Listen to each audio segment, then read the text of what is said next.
Kennedy's peace speech at American University and the growth and power of the National Security Council, which advises the president. Panelists also talk about President Kennedy's assassination in November of 1963 and explore some of the various theories surrounding that event.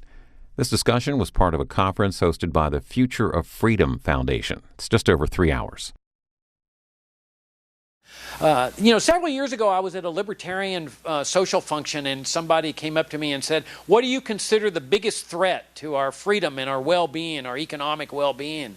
And I suspect they thought I was going to say, the terrorists or the Muslims or the communists or the illegal aliens or the drug dealers or something, and I didn't hesitate. I said the biggest threat is the national security state.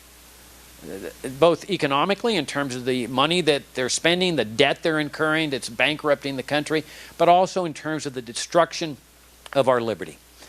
And over the years, I've mulled over the thought of having a conference. Many of you know that we've written a lot on the Kennedy assassination, which is part of this overall structure of analyzing the national security state, especially Kennedy's war against the CIA and the Pentagon, Joint Chiefs of Staff. And about 3 years ago, I started mulling over a conference like this. And I thought, if I could bring together the speakers that have had a big impact on me and my intellectual development, it would be so exciting. And finally, we decided we're going to do it. And so we put this thing together, and lo and behold, the speakers that I invited, that you're going to be here today, everybody said yes.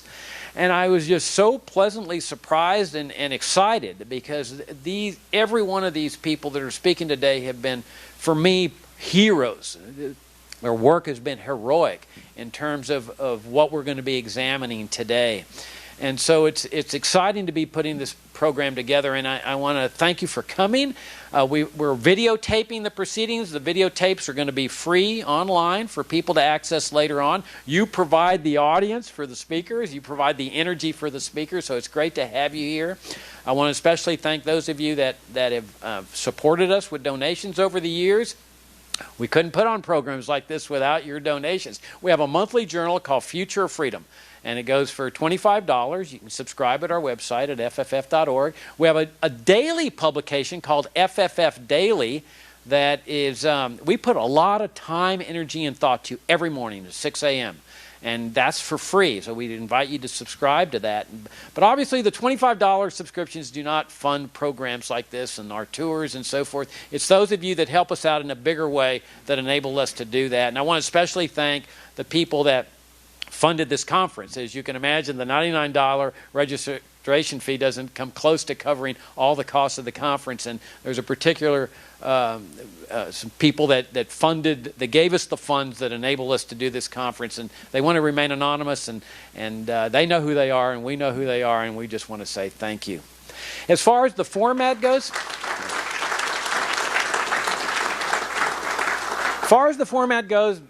those of you who have attended our conferences know our normal format is we have an hour lecture and with 45 minutes with the lecture and then 15 minutes Q&A. This is different. We have so many speakers. We have 11 speakers. We didn't want you to go home and say, God, I didn't get my money's worth for my $99. So we got a jam-packed schedule, and we changed it around. We've eliminated now some breaks, and if you need to take a break, fine. We're not going to. The show goes on, but you can see it later, what you missed on the videotape. And there will be no Q&A. And every speaker has been advised that he's got to stop exactly at that moment because, what happens when you start getting late, you start pushing forward. And we got to finish at 6:15. So we're going to be running a tight ship. When there are breaks, like lunch or coffee break, please be in your seats about 2 or 3 minutes beforehand so we can then continue going. So without any further ado, let me introduce our first speaker, Jeffrey Sachs. Jeffrey Sachs holds the title of University Professor, the highest rank of professorship at Columbia University. He's a special advisor to former UN Secretary General Ban Ki-moon on the Millennium Development Goals. Sachs has authored 3 New York Times bestsellers, The End of Poverty, Commonwealth, and The Price of Civilization. His most recent book is The Age of Sustainable Development. At the age of 28, he became a full professor with tenure at Harvard. Jeff was named one of Time Magazine's 100 Most Influential People in the World in 2004 and 2005. In 2013, he authored a book on President John F. Kennedy's remarkable peace speech at American University entitled To Move the World, JFK's Quest for Peace. And that book is absolutely fantastic. I cannot recommend it more highly. Please welcome Jeffrey Sachs.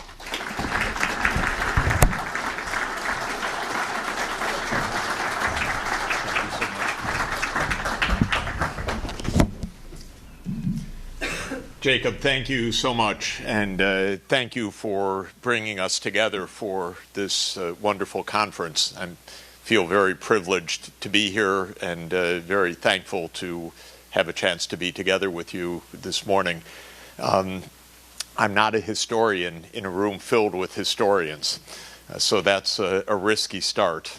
I am a lover of JFK's quest for peace, as I'm going to describe in a moment, and I'm sure that some of the historians here can fill in some or even many of the pieces that I'm going to describe this morning.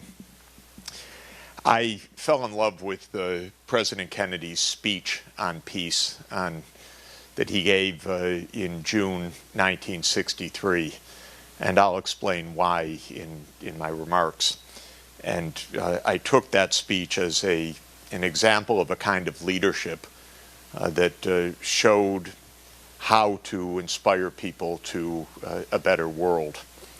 And I had a wonderful occasion after reading it and learning a bit about the history of it. I wouldn't say all of the aspects, and I was certainly not an expert on the period, but I was asked by the BBC several years ago to give what they call the Wreath Lectures, which are global lectures, and I spoke about the challenges of sustainable development in our world, and I devoted one of the lectures to Kennedy's peace speech.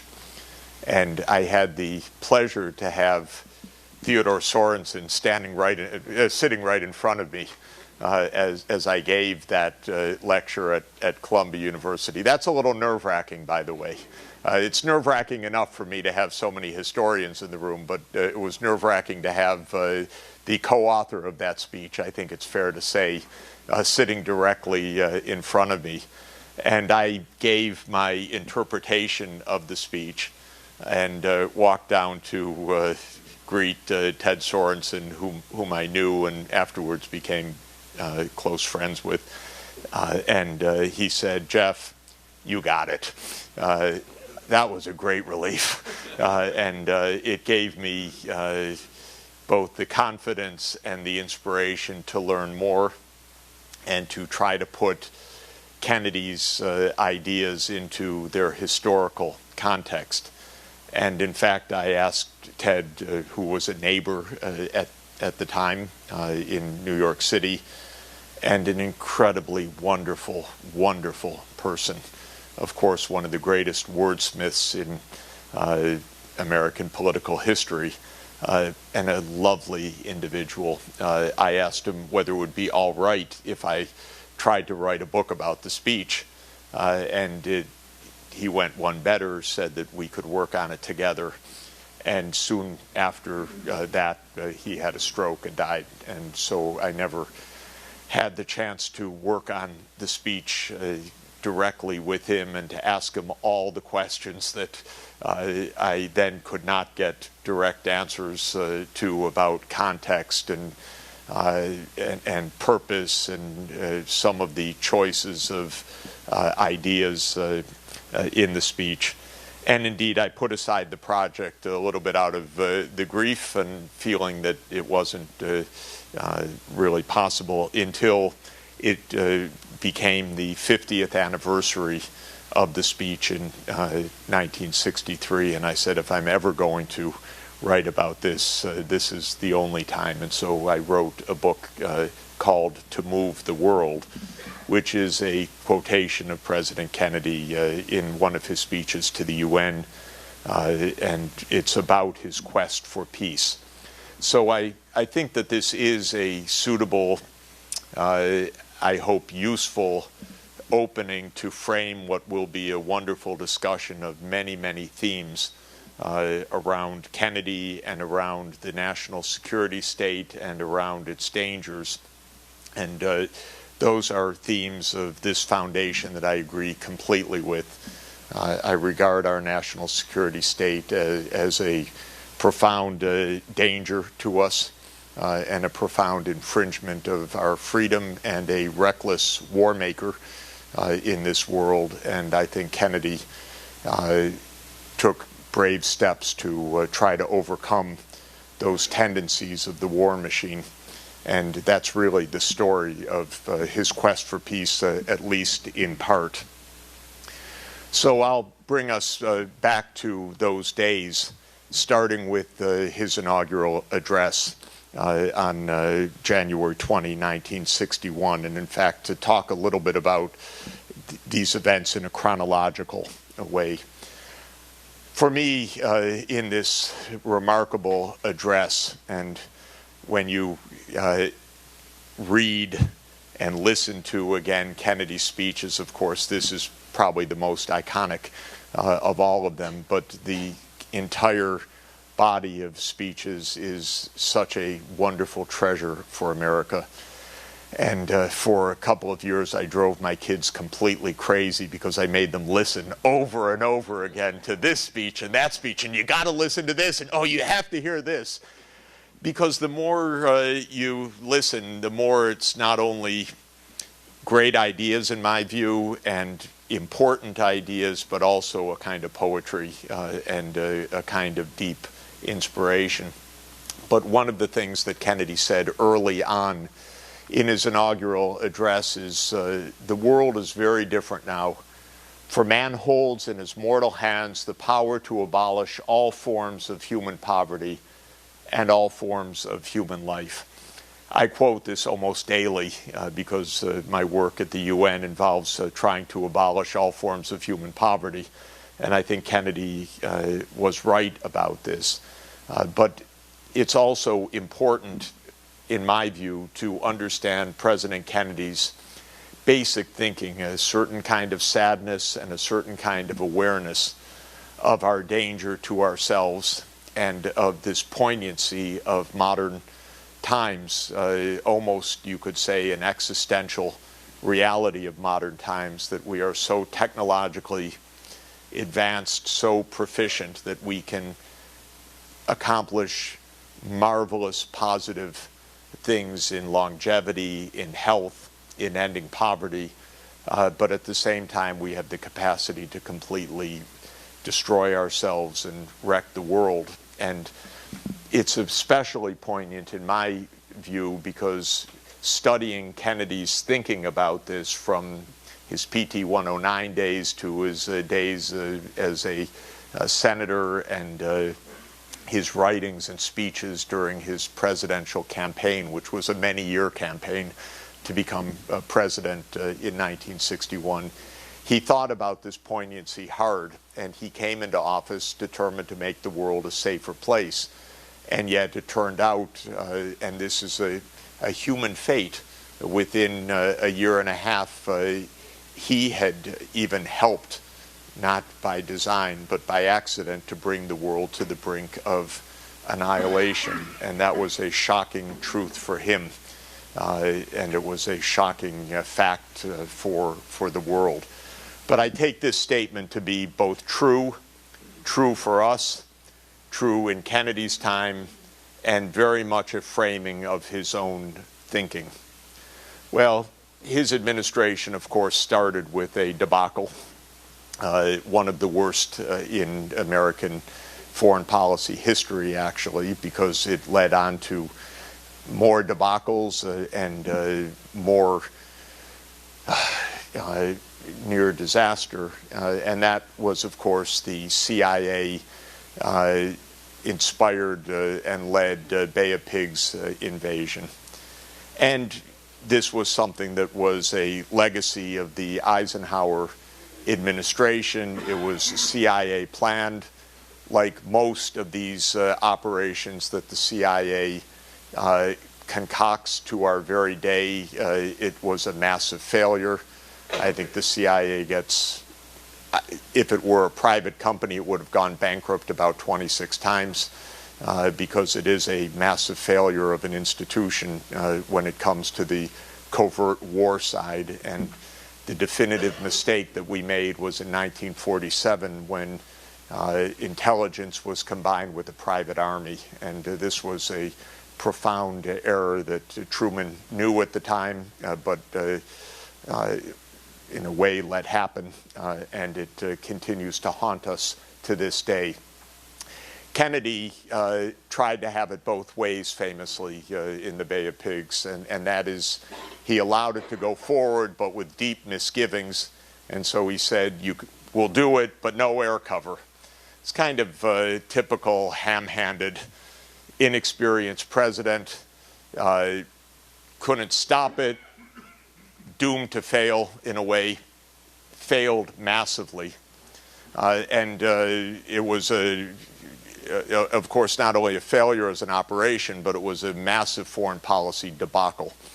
And one of the things that I found very interesting in researching the book is reading the compendium of correspondence between Kennedy and Khrushchev, which began with a congratulatory note from Khrushchev on Kennedy's election when he was president-elect, and then continued, as many of you know, in a private back-channel discussion, which is an interesting thing in terms of our current discussions. Back channels are not all bad. It depends what they're used for, of course. But Kennedy and Khrushchev developed a back channel which I think saved the world in the end, because it gave them a way to communicate with each other and to build confidence, which turned out to be crucial for the world. But the day of the Bay of Pigs, there was a cable from Khrushchev to Kennedy saying, you may not be aware of this, but your government is involved in international piracy. And Kennedy responded on April 18th, I have previously stated, and I repeat now, that the United States intends no military intervention in Cuba. While refraining from military intervention, the people of the United States do not conceal their admiration for Cuban patriots who wish to see a democratic system in an independent Cuba. So Kennedy lied blatantly, vulgarly, to Khrushchev, and this was the second time in a short period of time that an American president had lied blatantly and vulgarly to the Soviet leader, because Eisenhower had done it with the downing of the U-2, Gary Powers' flight just months before. It's a bad habit, by the way. Our president should not lie this way, and they should not lie in such blatant, stupid, transparent ways. So this was a deep Kennedy blunder, in my view, that compounded the blunder of the Bay of Pigs. Khrushchev wrote back in a long letter that you could summarize as saying, are you kidding? Don't ever write to me like that again. But he said, you write that the United States intends no military intervention in Cuba, but numerous facts known to the whole world and to the government of the United States, of course, better than to anyone else, speak differently.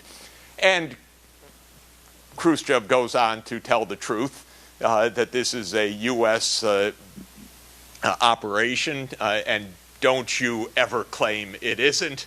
And this is a disgrace, and it's against international law, and you have invaded an allied country of ours. And Khrushchev was right, and he had been right with Gary Powers. And it's interesting in this regard, recently with the death of Zbigniew Brzezinski, whom I admired for many, many things.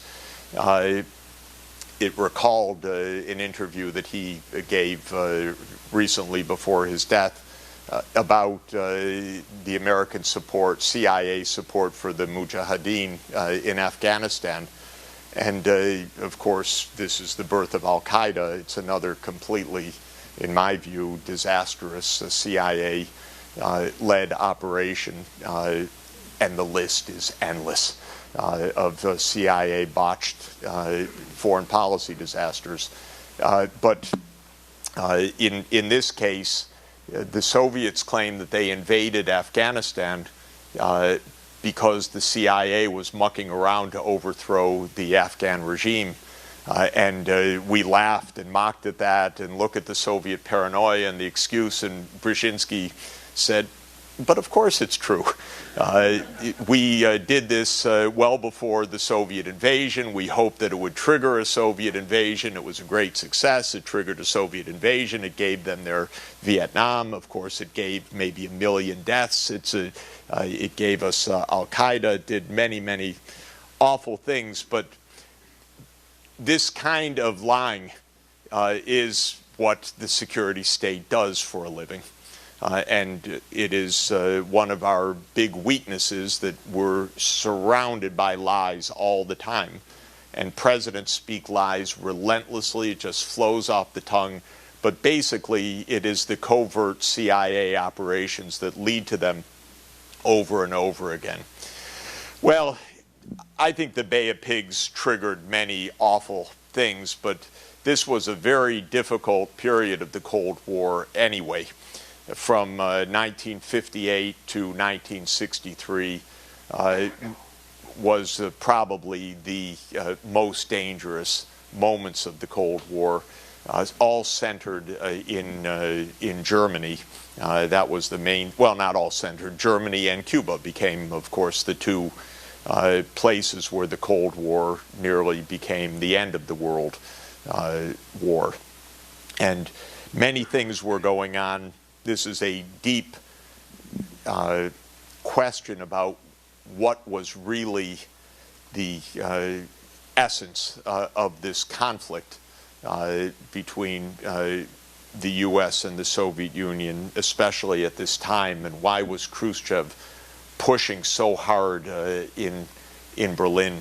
And I personally think the best interpretation of this, of any history that I know, is by Mark Trachtenberg at University of California in his remarkable series of articles and books, culminating in a book called The Constructed Peace. And he explains that basically the Cold War, to a very significant extent, surrounded the failures to solve the German question from the point of view of the Soviet Union. And the German question was how to secure Soviet security in the post-World War II era, because Germany was considered a continuing threat. It was to everybody. The Western argument was we will make that threat go away by giving the squeeze of friendship in the European community and in NATO, and so Germany will become part of a U.S. Western-led alliance. But that wasn't a great answer from the point of view of the Soviet Union, and especially one of Eisenhower's ideas, because Eisenhower was a very shrewd and very capable man, and also a very fiscal conservative, very tight on fiscal policy. He wanted security at the lowest cost. So one of his continuing ideas was that Europe should defend itself with its own nuclear weapons. And Eisenhower thought that a nuclear Germany might be the right answer. The U.S. wouldn't have to have troops in Europe. Germany would be able to defend itself. And from the Soviet point of view, a nuclear Germany was just not attractive. In the immediate aftermath of the Nazi era, when the Soviet Union had lost more people and had more destruction and had more tragedy, and the idea that now, having, quote, won the war, to end up even more vulnerable was a profound point of distress. And so Trachtenberg's view is that a lot of the Cold War was, what are you doing? You're preventing the legitimate security needs of the Soviet people. I find this very plausible, by the way, from everything that I have read. And the U.S. was either not very caring about it or rather flippant about it. Kennedy came to appreciate those concerns in Trachtenberg's view, and I'll come back to that story. But things were hot in the Berlin front from 58 onward, including the building of the Berlin Wall, which started to go up in 61 because of the flood of people out of the GDR. The U.S. basically thought that this was a reasonable way to avoid outright conflict to go along with this. But it also led to another one of these moments where things could have completely gone disastrous when 10 tanks from each side faced off against each other at Checkpoint Charlie, and it was a test of nerves, and Kennedy was cool, and Khrushchev was cool in the end, and this was finally resolved after an extraordinarily tense few days. But we were repeatedly probing the limits of stumbling into thermonuclear war. And then fast forward. Of course,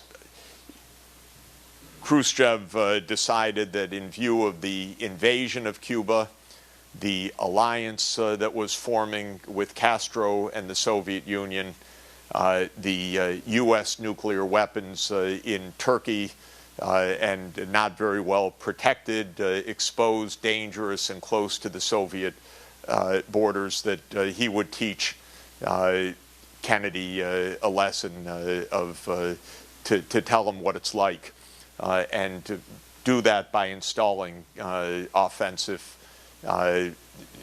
nuclear-tipped missiles in Cuba.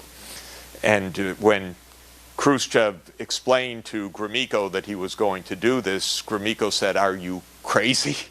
This is insane. What are you doing? You're going to cause nuclear war." And Khrushchev laughed. By the various accounts that I've read, said, "This isn't war. This has nothing to do with war. This is just to stick it in Kennedy's face so they get a taste of their own medicine. It's not about war." And everything I have read and know about Khrushchev tells me that this is right, but that it was a little bit of quid pro quo and don't invade again.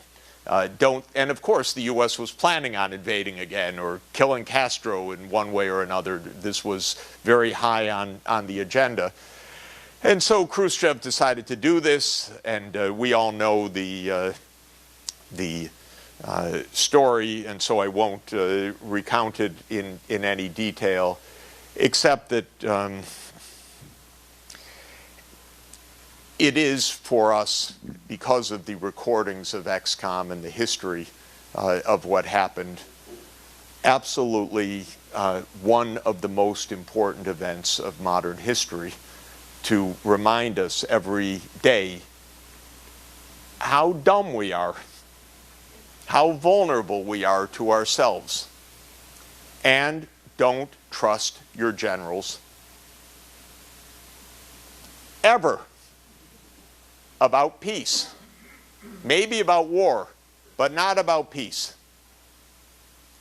Because what is true is that if Kennedy had listened to the vast majority of his advisors, and he had LeMay in the room, who was basically on the verge of insubordinate the whole time, rude, abrasive, almost flirting with overt insubordination, we would not be here. Let's put it that way. We came so close during this period to accidental launches, pilots going off course, ships that could have fired under the orders of their captains, advice that weapons that were already primed to fire and were on order to fire if attacked were not yet ready. So many miscalculations.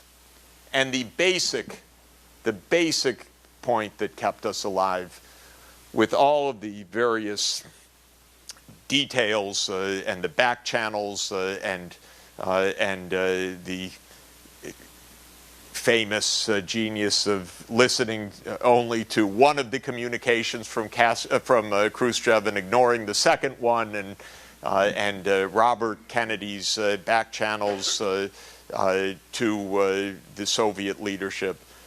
Kennedy saved the world. I think it's really true to say, by being human and profoundly decent, profoundly rational, profoundly careful, and ultimately profoundly moral, in my view. And with the basic idea that he had, which went back to that statement in the inaugural address and to his feeling of this tragic side of human history and endeavor, that don't make a misstep, and it's humans on the other side. And that's a really, really important idea. It's humans on the other side. This is not a very prevalent idea in most diplomacy. In most diplomacy, it's vermin on the other side. It's subhuman people on the other side. It's animals on the other side. It's irrational people on the other side. It's people who don't deserve to live on the other side. It's people who just hate us on the other side. It's people who hate us for what we are on the other side. I think this is almost always wrong. And Kennedy felt that it was humans on the other side. And really, I think, had a kind of feeling that Khrushchev was probably surrounded by the same kind of people that he was surrounded by, and that Khrushchev was his best buddy in this crisis. And that if he and Khrushchev could hold the line against their own hotheads, maybe they would find a way out of this peacefully. And that's what happened. We were extraordinarily lucky. So many things could have gone wrong. But the more you revisit it, and again, I think it's true of all of our modern history, don't listen to the CIA about almost anything in terms of operations. In terms of intelligence, you give the CIA credit. They spotted the missiles. I'm all for intelligence, by the way, trying to figure out what's going on. But it should be intelligent, first of all. But this covert war part is where they fail again and again and again. Well, what I learned from my own amateur history, reading, thinking, researching this period for writing the book, is that the missile crisis profoundly affected Kennedy. I think it is fair to say it touched him to his soul. I think it's fair to say that from the October missile crisis to the end of Kennedy's life in November 1963, Kennedy rose to the level of greatness. That he had a depth of humanity, purpose, vision, statesmanship, and political agility that reaches the greatest achievements of the American presidency. So the first year and 3 quarters, not so great, stumbling around.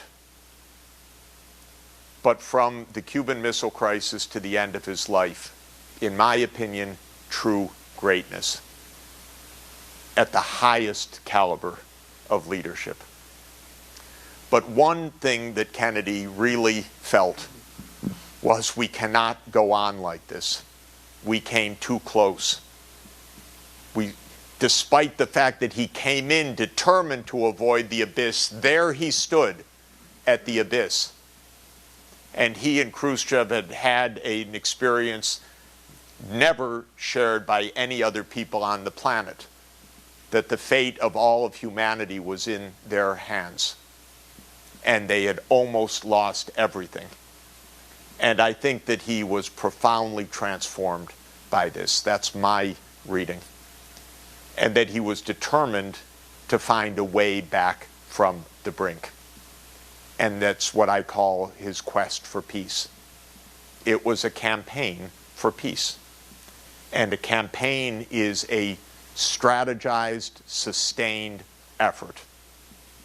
And he made it, and he succeeded. And it was brilliant. Now, one step along the way was this meeting, which in Trachtenberg's mind was a key moment. Trachtenberg's history, I should say, was a key moment of spurring Kennedy, because basically de Gaulle started playing around and saying to Adenauer, who rather longed for nuclear Germany, if the Americans won't do it, I'll do it. We'll do it together. I'll give you the technical backing for a German nuclear, and I will pull you out of the US-led NATO alliance. This will be a Franco-German alliance, and you'll get your nuclear weapons. And this spurred Kennedy even more. We need to resolve the German question, and we need to move to some solution. And again, I'm relying heavily on Trachtenberg's interpretation, which I find to be very cogent, that Kennedy took a firm decision. Enough of this. Germany will not be nuclearized, and we're not going to allow de Gaulle to do this, and we are going to move forward with an understanding with the Soviet Union. And by recognizing the Soviet interest in a non-nuclear Germany, we will be able to make steps to retreat from the brink. So it's not only blunders of Bay of Pigs and then placing offensive weapons in Cuba, but it's also getting to the deeper political questions that will get us back from the brink. And I think this is important too. We often see the Cold War, I mean, in America we see it as only the Soviet cause, which is nonsense. Or we see it as just blunders, which is also nonsense. The Cold War had real political issues. And the core of it had a lot to do with Soviet security, which is something we never want to consider. And I think this is a big mistake. Just like we didn't so much like nuclear weapons in Cuba, the Soviet Union didn't like them in Greece and Turkey. And by the way, Russia didn't much like the idea of Ukraine becoming part of NATO. And we just regard that as, well, that's their choice, as if it was Castro's just his choice what to do. And this is the failure to think symmetrically and to take the other point of view and to understand. It's what my colleague at Columbia University, Robert Jervis, calls the security dilemma also. You always think, you're right, we're just defensive. We're just defensive, we just draw the line right on the Russian border. And we don't say at all, well, how would this be viewed from the other side? And Kennedy really was brilliant at thinking about the other side. That was his genius, actually. That's what kept us alive in the end. So after this so-called Élysée Treaty, Kennedy sped up and said, we're going to stop the nuclearization of Germany. I'm going to get involved in German politics because Adenauer is not going to get this way. And we're going to speed up the negotiations for a nuclear test ban treaty, which had been going on and off for years and years and had been stymied over many issues, including the inspection issue for underground testing. Another great figure of the time, Pope John the 23rd, who was dying of cancer in the spring of 1963, said, I will use my last remaining ounce of life and power to try to help move towards peace. And he wrote a magnificent encyclical called Pacementaris, Peace on Earth. And it was Norman Cousins, who was editor of the Saturday Review, was kind of a three-way back channel connector of the Vatican, the White House, and the Kremlin in the spring of 1963, bringing a hand-signed Russian-translated copy of Pacementaris to Khrushchev, who was eagerly awaiting it, and the encyclical to Kennedy, who was inspired by it. And Pacementaris is a wonderful document. It says that statecraft is not just about power, it's about morality. And states should deal with each other on a moral standard. It's not a standard we believe in. It's not what realism in international affairs teaches. I think Pope John the 23rd had the right point. And it is that added bit of humanity on the other side which can help to bring about the peace. Well, Kennedy went on a campaign for this treaty, and he gave a speech on June 10, 1963, which was the greatest speech of an American president in modern history, in my view. And if you haven't listened to it recently, maybe not once a week is needed, but it's absolutely beautiful. It's online. You can watch the whole speech. You can read it. It's so beautiful. It's wonderful. But Kennedy's main idea in this speech was he was talking not to the Soviet Union, do this, do this, do this, and we'll sign a treaty. None of that. He was talking to the American people, saying we need to change our mentality so that we can find the path to peace. Never before or after do I know of another presidential speech like this. And if some historians do, I'd love to know. Let me just read a few parts of it quickly, and I'll try to keep on time. I speak of peace because of the new face of war. Total war makes no sense in an age where great powers can maintain large and relatively invulnerable nuclear forces and refuse to surrender without resort to those forces. It makes no sense in an age where a single nuclear weapon contains almost 10 times the explosive force delivered by all the Allied air forces in the Second World War. Today, the expenditure of billions of dollars every year on weapons acquired for the purpose of making sure we never need them is essential to the keeping of peace. But surely the acquisition of such idle stockpiles, which can only destroy and never create, is not the only, much less the most efficient means of assuring peace. I speak of peace, therefore, as the necessary, rational end of rational men. Wonderful. And he's basically saying we're trapped in a prisoner's dilemma, is how a game theorist would put it now. Can we find a way to the cooperative outcome? Does it really make sense that the arms race is the only way? And then he says, some say it is useless to speak of peace or world law or world disarmament, and that it will be useless until the leaders of the Soviet Union adopt a more enlightened attitude. I hope they do. I believe we can help them to do it. But I also believe that we must re-examine our own attitudes as individuals and as a nation, for our attitude is as essential as theirs. That's remarkable, in my opinion. I just don't know of any other presidents that talk this way. It's the opposite of pandering. It's challenging. It's asking to revisit one's own ideas. So let us persevere. Peace need not be impracticable, and war need not be inevitable. By defining our goal more clearly, by making it seem more manageable and less remote, we can help all people to see it, to draw hope from it, and to move irresistibly toward it. That was Kennedy's style of leadership. And the practicability in this time was a treaty, a partial nuclear test ban treaty, which he thought would be the stepping stone to nuclear non-proliferation.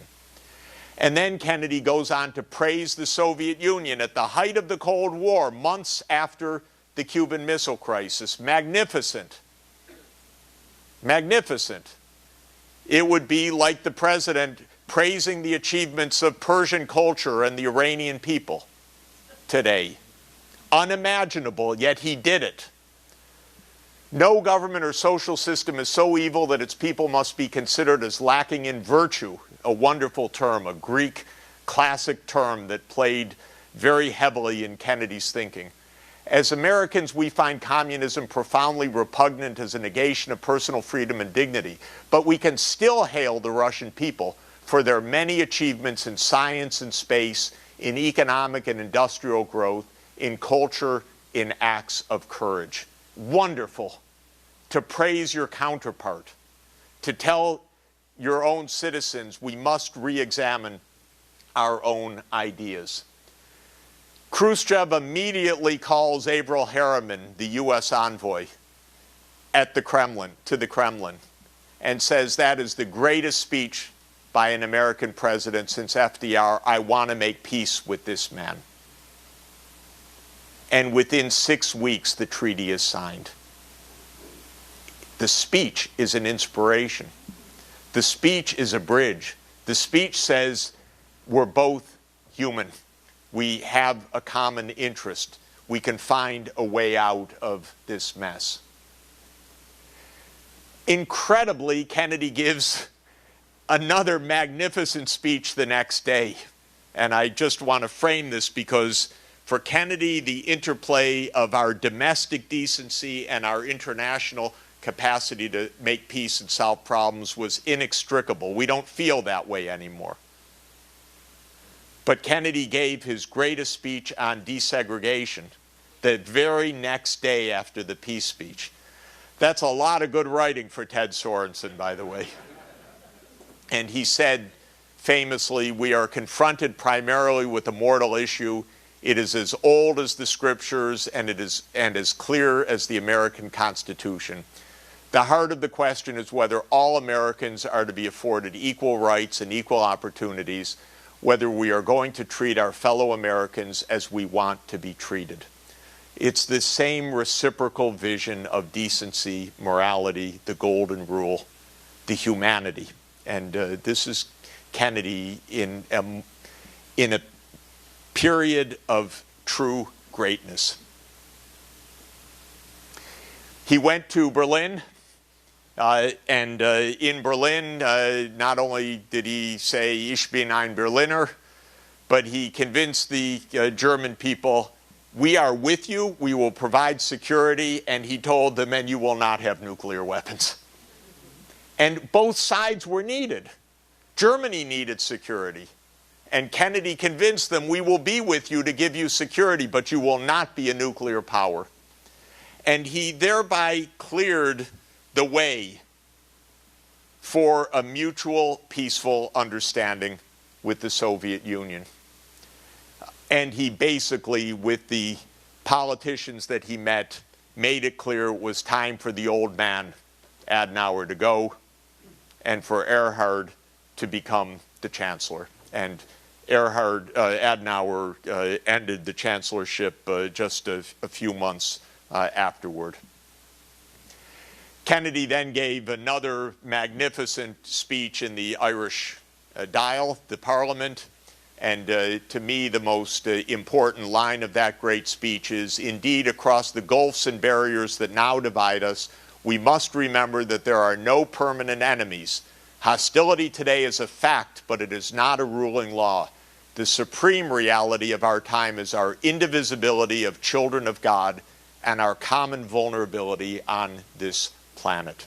And this is his mission for peace. Kennedy then took the case to the American people. Everything in his mind was, okay, we can sign a treaty, but I will not be Woodrow Wilson in 1919. This could go down to defeat. The hardliners, the right wing, the security establishment could fight. This requires politics. And here is Kennedy as a ward-level political brawler and as the greatest statesman, because that's what great politics is. He had to win a vote. It wasn't just writing a great speech. It wasn't being a statesman, being a diplomat. He had to win the vote in the Senate.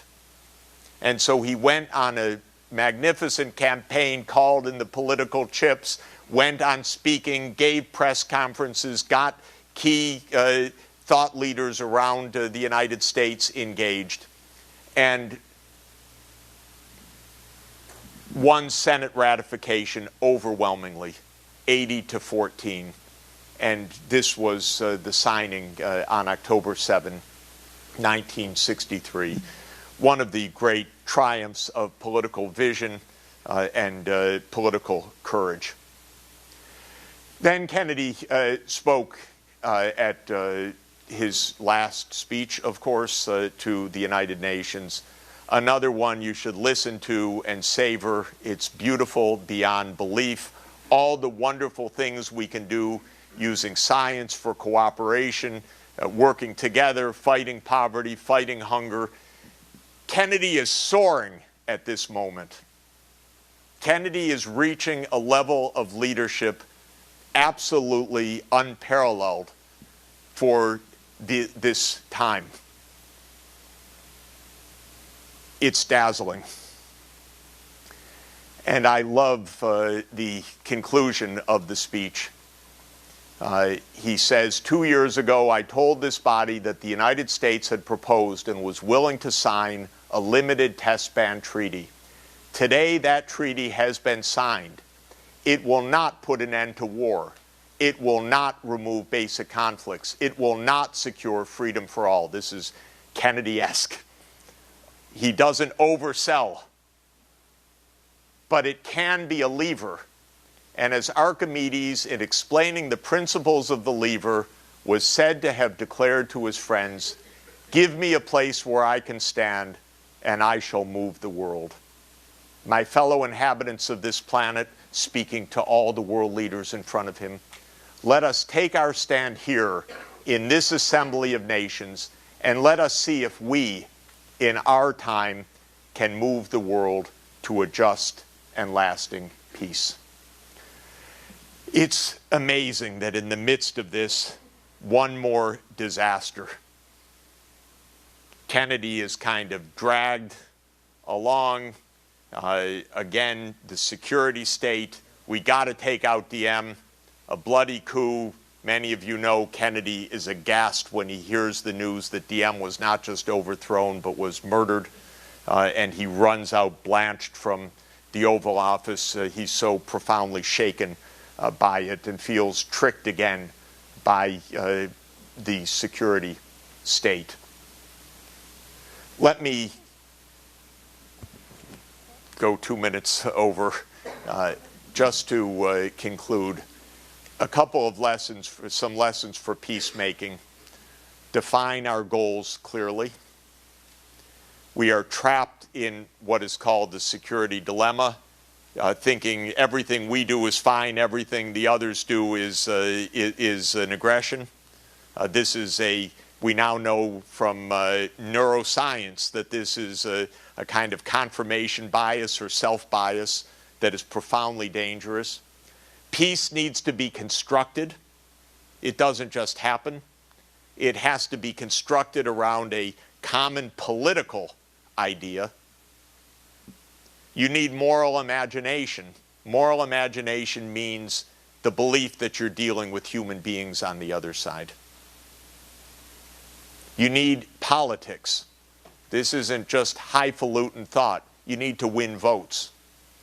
And I won't go into it at length. I think all these lessons are completely relevant for us today.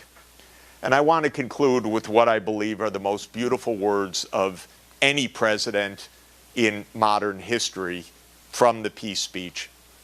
So let us not be blind to our differences, but let us also direct attention to our common interests and the means by which those differences can be resolved.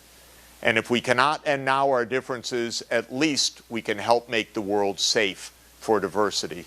For in the final analysis, our most basic common link is that we all inhabit this small planet. We all breathe the same air, we all cherish our children's futures, and we are all mortal. Thank you very much.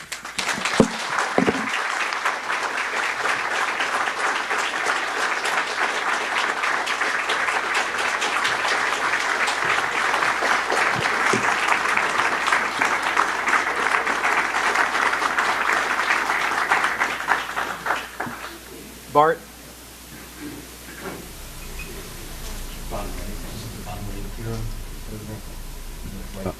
Right here.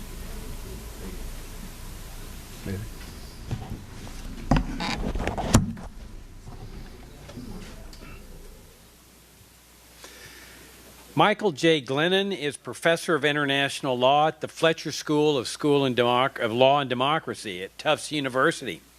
He has been legal counsel to the Senate Foreign Relations Committee, a fellow at the Woodrow Wilson International Center for Scholars in Washington, D.C., and Thomas Hawkins Johnson Visiting Scholar at the United States Military Academy at West Point.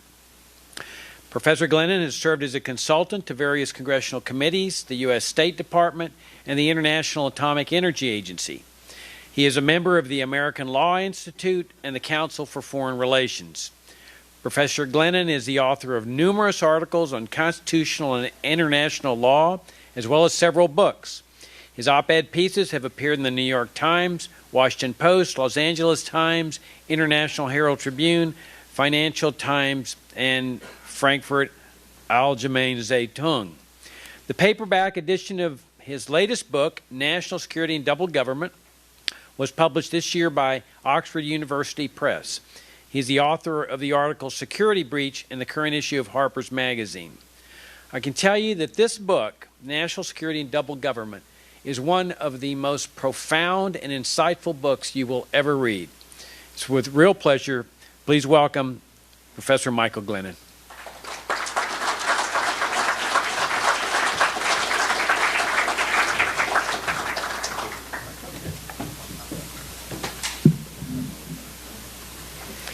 Jacob, thank you very much for that kind introduction. Thanks for inviting me to be here and for organizing this wonderful conference. It's really a privilege to be a part of it.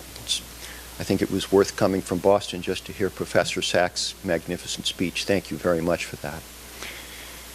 A couple of years ago, I did write this book that I hope might shed at least a little light on the assassination of President Kennedy. It's called National Security and Double Government, as Jacob mentioned. And it tries to explain the phenomenon that Professor Sachs just alluded to, the dominance of the national security bureaucracy in American policymaking. The book drew largely on my own experience as legal counsel of the Senate Foreign Relations Committee in the 1970s, where I worked with Senators Frank Church, Jacob Javits, George McGovern, and their colleagues. In that capacity, I did inevitably learn a bit, or at least hear a bit, about the Kennedy assassination. Never discussed this publicly, but I think that today is probably the right time to do that.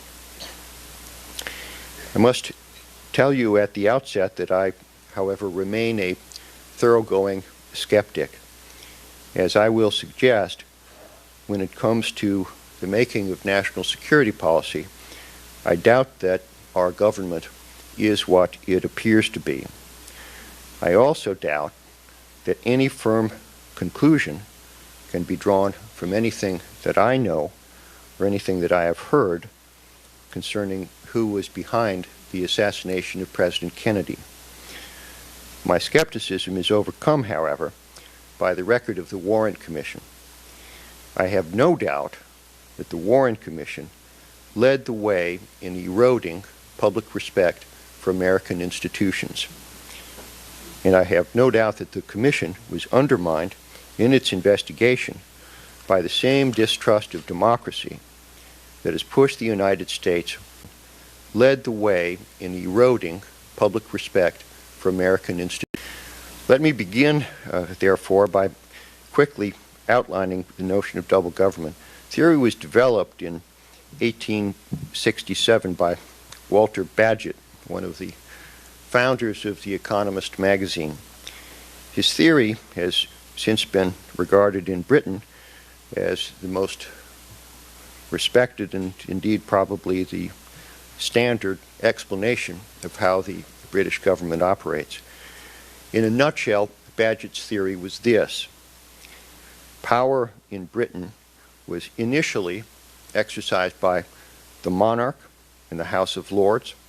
Bagehot called these Britain's dignified institutions, dignified in the sense that they embody memories of greatness. They invoke the grandeur of ages past with magnificent pomp and ceremony.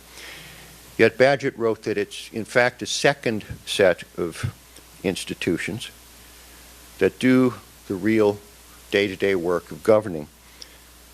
These are Britain's efficient institutions: the House of Commons, the Cabinet, and the Prime Minister. They operate backstage and over the years have moved Britain quietly in the direction of a concealed republic.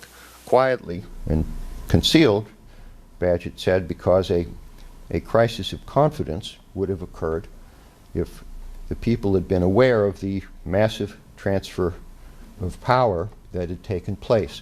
Bagehot calls this dual structure double government. I suggested in my book that in the years following World War II, the United States, in the realm of national security, has also slipped unintentionally into a system of double government. This explains, in large part, why national security policy has changed so little from one administration to the next, most notably from the recent Bush administration to the Obama administration. The American people have believed that America's so-called dignified institutions, Congress, the President, and the courts, manage the nation's national security.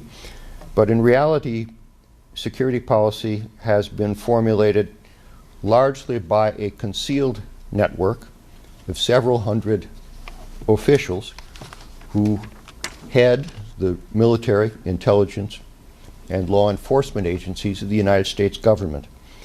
These are the United States' efficient institutions. Unlike Britain's experience, however, America's double government has moved steadily in the opposite direction, away from democratic accountability and toward autocracy. This drift toward autocracy has not, in my view, been the result of any enormous, nefarious conspiracy. Quite the contrary, the managers of the security bureaucracy are for the most part smart, dedicated, loyal, patriotic Americans. They simply respond, often entirely rationally, to incentives that are buried deeply within the structure of the American political system. They are specialists who are possessed of considerable experience and expertise in the realm of national security, so naturally they resist what they see as kibitzing by generalists in Congress, in the courts, or even on the President's own staff. Conversely, judges and elected officials don't want to take the blame for potential national security calamities. Therefore, they have a powerful incentive themselves to defer to the judgment of the experts. Over the years, the net effect of all this has been that the security powers of Congress, the courts, and even the presidency have trickled away, while the power of the bureaucracy has steadily increased. Obviously, the dynamic is more complicated than that, but that's basically how double government works. Now, Walter Bagehot believed that the stability of this dualist structure was made possible. Indeed, he believed that the stability depended upon the dignified and efficient institutions presenting a united front to the public and avoiding open disagreement. Harmony between the two, at least in the eyes of the public, is essential, Bagehot believed, to maintain governmental legitimacy. An open split would make the system dangerously unstable, and Bagehot believed that the whole structure under those circumstances would, like a spinning top, in his words, fall to earth. So, until recently, both sets of institutions responded to this incentive structure by instinctively trying to present a public show of unity. All this, of course, raises some unsettling questions about America's current situation, some of which I try to address in Harper's article in the current issue. An unprecedented open rift has developed between the intelligence community and President Trump. The question is, what would it mean for the system to fall to earth? Can we, should we, rely upon the military, intelligence, and law enforcement bureaucracies to block presidential policies that some of us might consider misguided, but which are nonetheless democratically adopted and which are at least arguably entirely legal? Now, I won't address those questions here. You can probably guess at my answer, except to suggest that this is not the first time that America's security bureaucracy has been urged to step in to play the role of platonic guardians to save the people from themselves. I'm referring, of course, to the Warren Commission. The security bureaucracy tried to steer the commission toward what the CIA later referred to as, quote, the best truth. I want to focus here today on one specific way the CIA's leaders tried to do that, namely by not disclosing to the commission that the CIA had been engaged in efforts to assassinate Fidel Castro. 3 years ago, the CIA acknowledged in a remarkably candid report that the decision of, quote, agency leaders in 1964 not to disclose information about the CIA's anti-Castro schemes might have done more to undermine the credibility of the commission than anything else that happened while it was conducting its investigation, unquote. That's quite an admission, but if anything, I think it's rather an understatement. The Warren Commission represented the very pinnacle of the American establishment. Look at its members. Chief Justice of the United States, former Governor of California, Earl Warren, Chairman of the Senate Armed Services Committee, Richard Russell, after whom the new Senate office building is named, the House Democratic Whip, Hale Boggs, the Chairman of the House Republican Conference, Gerald Ford, who would become president 10 years later, head of the Chase Manhattan Bank, Ford Foundation, and Council on Foreign Relations, John McCloy, the brother of Eisenhower's Secretary of State and former head of the CIA, Allen Dulles. If the American people could not trust these men, who could they trust? And the people did trust them. A week after Kennedy's assassination, only 29% of people surveyed believed that Oswald acted alone. After the Warren Commission released its report 10 months later, 87% of the American people believed that Oswald acted alone.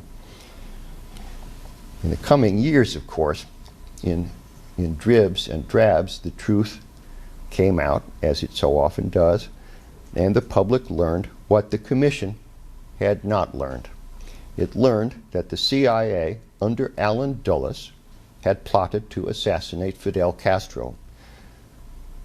In November of last year, ABC News reported that only 32% of the American people now believe that Oswald acted alone. 68% of Americans believe that there was an official cover-up to hide the truth about the assassination from the public. So the reality is that the CIA's non-disclosure of its efforts to kill Castro undermined far more than the credibility of merely the Warren Commission. The agency's actions undermined the credibility of the American government. Before the Commission's report in November of 1964, public trust in American government was at an all-time high. Listen to this. 77% of the American people trusted the government just about always or most of the time. In June of 2013, 79% of Americans said they never trusted the government or did so only some of the time. Obviously, there have been many events that have occurred over the last 50 years that have also eroded trust for the government. Vietnam, Watergate, Iran-Contra, weapons of mass destruction in Iraq, you know the list. But the Warren Commission's report was the real deal breaker. It was the first, and really the worst, evidence that, as the great Senator J. William Fulbright later bluntly put it, the government lies. It was the worst because President Kennedy was like family to millions of Americans. When I was in 6th grade, I passed out JFK all the way buttons at the back of the Nixon rally. I was the pro-Kennedy debater in our civics class presidential debate. I used to come home from grade school in the afternoon and watch his press conferences. Our family got teary-eyed laughing at Vaughn Meader's impersonation of Kennedy in The First Family. Many of my classmates felt and reacted as I did. We loved John Kennedy. He was our president.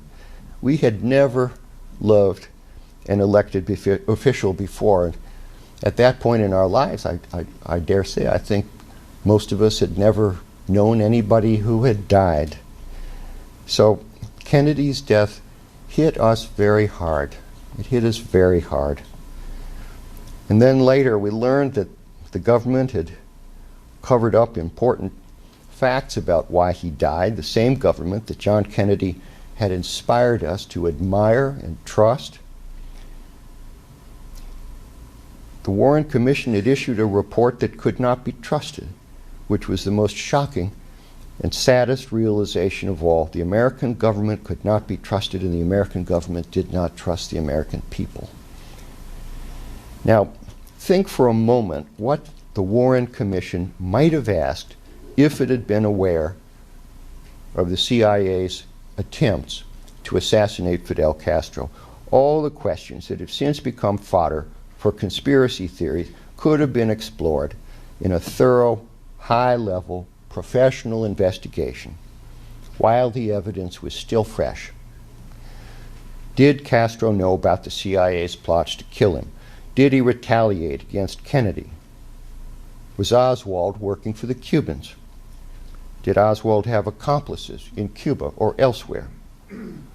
Were disgruntled anti-Castro Cuban exiles involved? The CIA is also enlisted, of course, to help with the Mafia. Whose side was the Mafia really on? All those questions and many more were relevant and material to the issue whether Oswald acted alone. None of those questions could have been investigated adequately without knowing that the CIA engaged the Mafia and anti-Castro Cubans to kill Fidel Castro. So the obvious question for me at this point is how the CIA's omissions relate to this idea of double government. Think about this in considering three specific issues. First, who knew about the Castro assassination plots? Second, when did they know it? And third, why did they not inform the Warren Commission? First, who knew? Richard Helms testified before the House Assassinations Committee in 1978 that all kinds of people knew about these operations high up in government, unquote. Helms was, of course, right, so let's begin with the CIA. Richard Helms knew.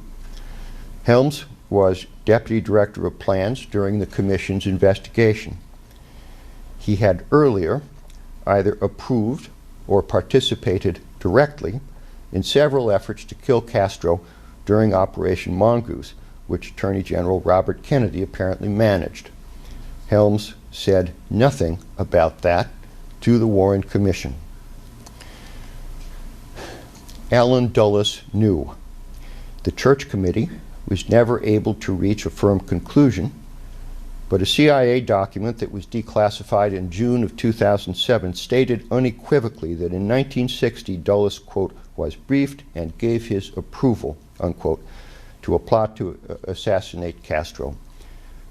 John McCone, Dulles' successor as DCI, testified in 1978 that he assumed that Dulles, who was DCI when the plots originated, would have told the Warren Commission about the plots. He was, after all, a member of the commission, but he did not. John McCone knew. McCone was DCI when the Warren Commission conducted its investigation. McCone claimed in that 1978 testimony that he did not know about the plots. He said that knowledgeable CIA employees, quote, withheld that information from me, unquote. That statement, the CIA euphemistically acknowledged in 2014, quote, was neither frank nor accurate. By the time McCone testified to the commission in May of 1964, the CIA concluded McCone, quote, had known about the Mafia plots to kill Castro for 9 months, but he chose not to mention them, unquote. Outside the CIA, J. Edgar Hoover knew as early as 1961. Hoover said nothing to the commission. Saddest of all, Robert Kennedy knew. Kennedy was aware of the Mafia's involvement in CIA efforts to kill Castro since at least May of 1961. He was then told in a memorandum from J. Edgar Hoover. Kennedy was told again a year later by CIA briefers. Bobby Kennedy said nothing to the commission. None of these individuals brought the Castro assassination plots to the commission's attention. Equally significant, none of them brought the plots to the attention of President Lyndon Johnson at the time that Johnson appointed the members of the commission, which was a week after Kennedy's assassination. There is no convincing evidence that I have seen that Johnson himself knew about the CIA's efforts to assassinate Castro before Johnson made those appointments. Now, let me stop here for just a moment before addressing the why question to add what may be an obvious caveat. I suggested that there's no convincing evidence that Johnson knew. It's easy to establish knowledge if someone has been told something he knows. We look to evidence. It's next to impossible, however, to establish ignorance. It's next to impossible because we simply don't have and cannot get evidence that a person was never told something. This is particularly true when we're talking about things that are not reduced to writing, like assassination plots. We know that Allen Dulles was briefed and gave his approval because there's documentary evidence in the CIA's files that establishes that he did that. But obviously there's no documentary evidence that Lyndon Johnson did not know about the CIA's plots when he appointed the commission's membership. Whispered conversations generally are not documented. In its 2014 report on the Kennedy assassination, the CIA therefore rightly pointed out that it is not known if Dulles told any commissioners in private about the CIA's plots to kill Castro, unquote. Of course, that is true. It is also true that we don't know whether Bobby Kennedy told his friend Earl Warren in private or what other private conversations might have occurred. All we do know is what these individuals told the Warren Commission on the record about the plots, and we know that they said nothing. I once asked my friend, the late John Hart Ely, why the commission didn't investigate the implications of the plots to kill Castro. John was a lawyer on the commission staff. He was a law clerk to Chief Justice Earl Warren. He went on to become a very prominent constitutional law scholar and dean of the Stanford Law School. I thought John's answer to my question, I must say, was a bit defensive. He said, "They didn't tell us." Well, of course, John Ely was right. So in the end, it would not exonerate the agency if some day it comes out that one or more commissioners was privately told about the Castro assassination plots. The plot's implications were not explored because the commission, qua commission, was not told. Nor is there any evidence that Lyndon Johnson was told when he appointed to the commission the mastermind of the cover-up, Allen Dulles. In fact, the CIA, with Dulles's connivance, probably crossed the line from nonfeasance to malfeasance. The CIA put it this way in a 2014 report, quote, "Under McCone's and Helms's direction, the CIA's support for the Warren Commission was passive, reactive, and selective.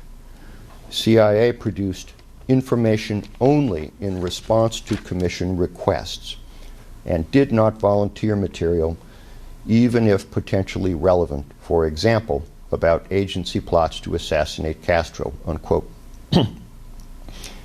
Helms told the House Assassinations Committee in 1978 that if he wasn't asked for it, he didn't give it. Dulles, by some accounts, dominated the proceedings of the Warren Commission. He was fired by Kennedy, of course, after the Bay of Pigs debacle. He was the only member of the commission, therefore, who did not have a full-time day job, so he had plenty of time to arrange things. Dulles forewarned agency officers about the questions that he and his fellow commissioners were likely to ask.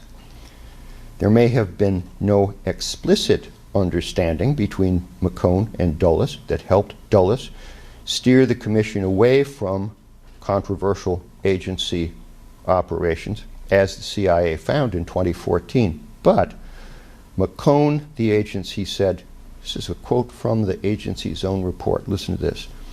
McCone, the agency, said, quote, "may be regarded as a co-conspirator in the JFK assassination cover-up," unquote.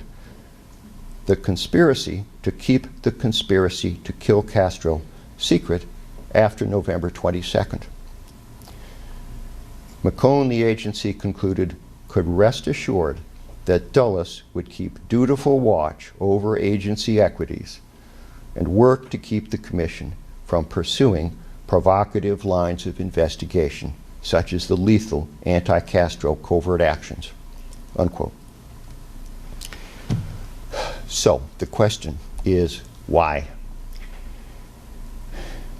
Why did none of these individuals tell the Warren Commission about the efforts to assassinate Castro?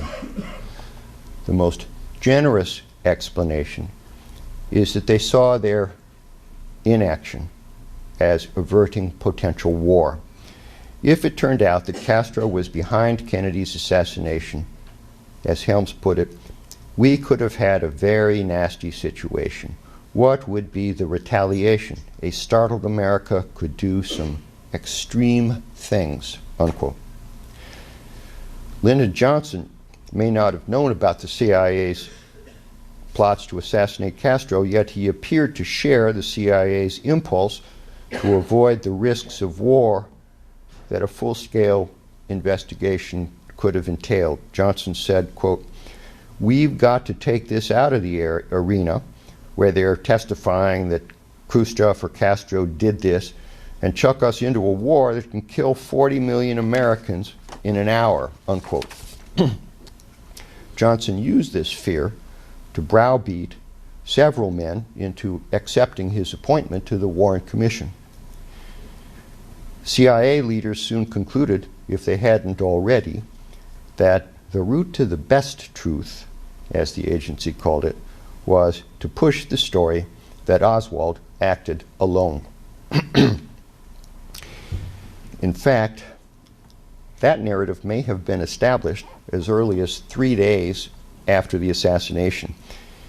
On November 25th, 1963, the Deputy Attorney General Nicholas Katzenbach sent a famous memo to President Johnson's press secretary, Bill Moyers. Katzenbach recommended that the President appoint a commission to investigate Kennedy's death. And Katzenbach laid out in that memo to Johnson what he thought should be the commission's clear purpose. Quote, "The public must be satisfied that Oswald was the assassin, that he did not have confederates who are still at large," unquote. The objective, in other words, should not really be to investigate. The objective should be to calm the public's fears and suspicions and to avoid broader inquiries that could lead to personal embarrassment, national disgrace, and possibly even armed conflict. In February of 1964, Earl Warren himself seemed to acknowledge as much. Warren told reporters, right in the middle of the Commission's investigation, that the truth about the assassination might not be known, quote, "in your lifetime," unquote. Of course, people act for mixed motives, and it's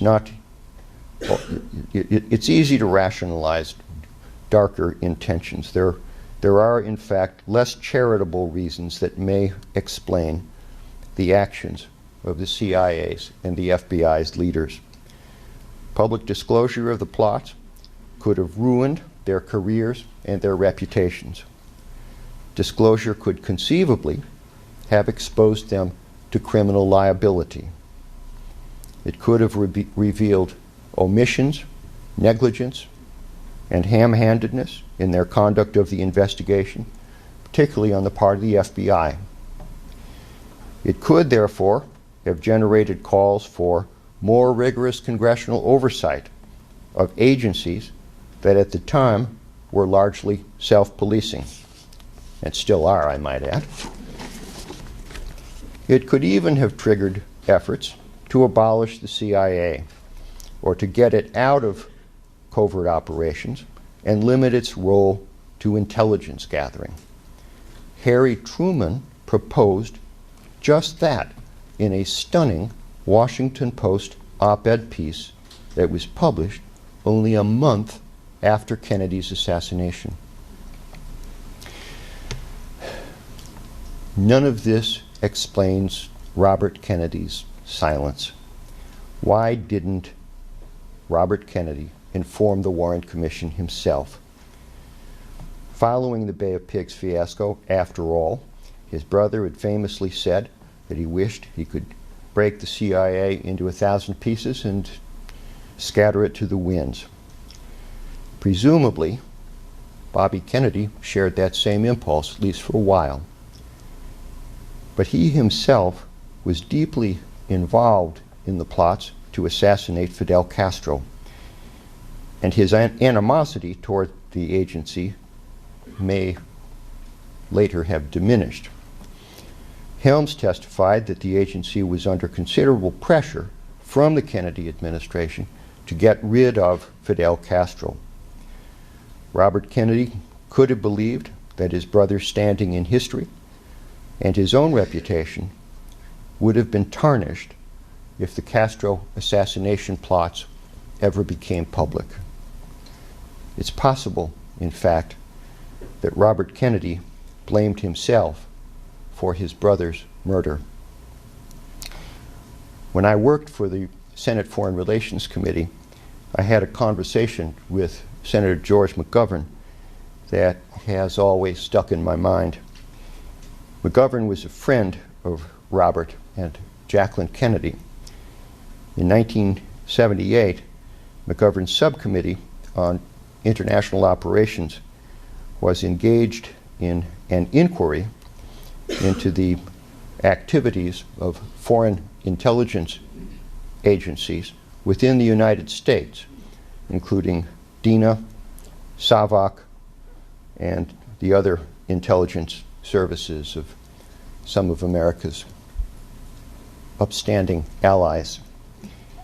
My colleagues and I had recently questioned CIA officers in Langley about the agency's liaison relationship with these foreign services. One day after work, I stopped by McGovern's office to brief him on what we had learned. This was in 1978. No one else was present. McGovern mixed the two of us Tanqueray martinis.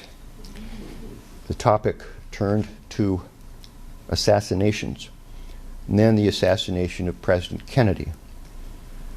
I mentioned that Castro had warned only 2 months beforehand that American leaders would not be safe if they were aiding in terrorist plots to kill Cuban leaders.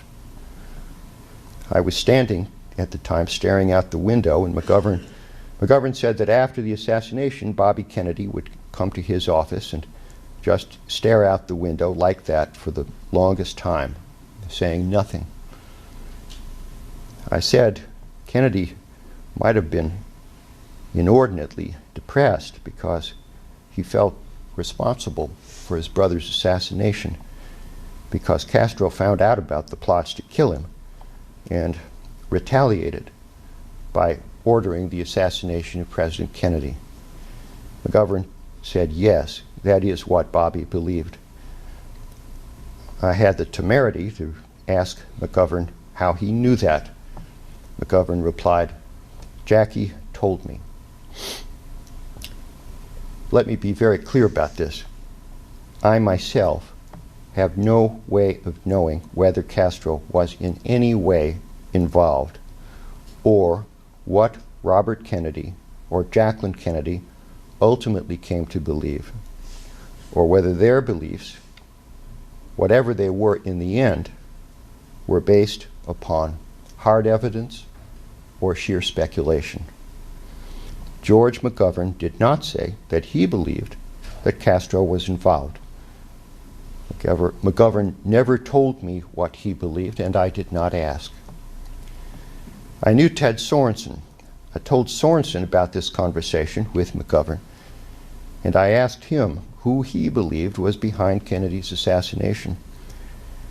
Sorensen said he didn't know and hadn't tried to find out because nothing could bring John Kennedy back, because it was too painful for him to revisit the matter.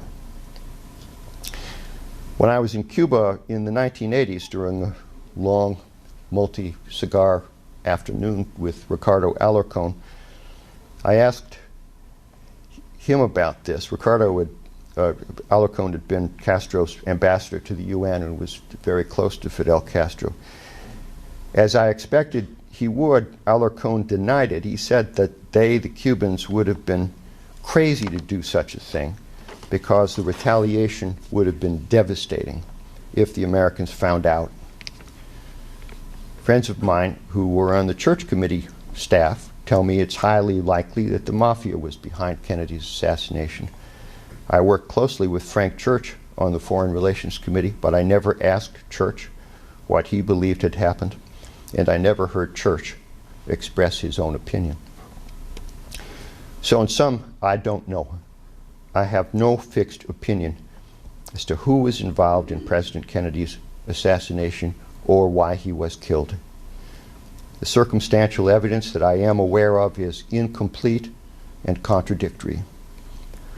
More than one person had a motive to kill Kennedy, the capacity to do so, and the opportunity to do so. The CIA cover-up discredited the Warren Commission's investigation, but that obviously does not mean that anyone in the CIA was involved, nor does it mean that Lee Harvey Oswald did not act alone. I therefore conclude by returning to the question that I began with. What does the cover-up of the Castro assassination plots have to do with double government? The answer, unfortunately, is a lot, and it still does, because the monumental lesson that cover-up teaches us still has not been learned. Double government subsists on insider arrogance. The ultimate insiders, the managers of this nation's national security bureaucracy, have acquired the broad power that they now exercise in the belief that they know better than the American people what is best for this nation's security.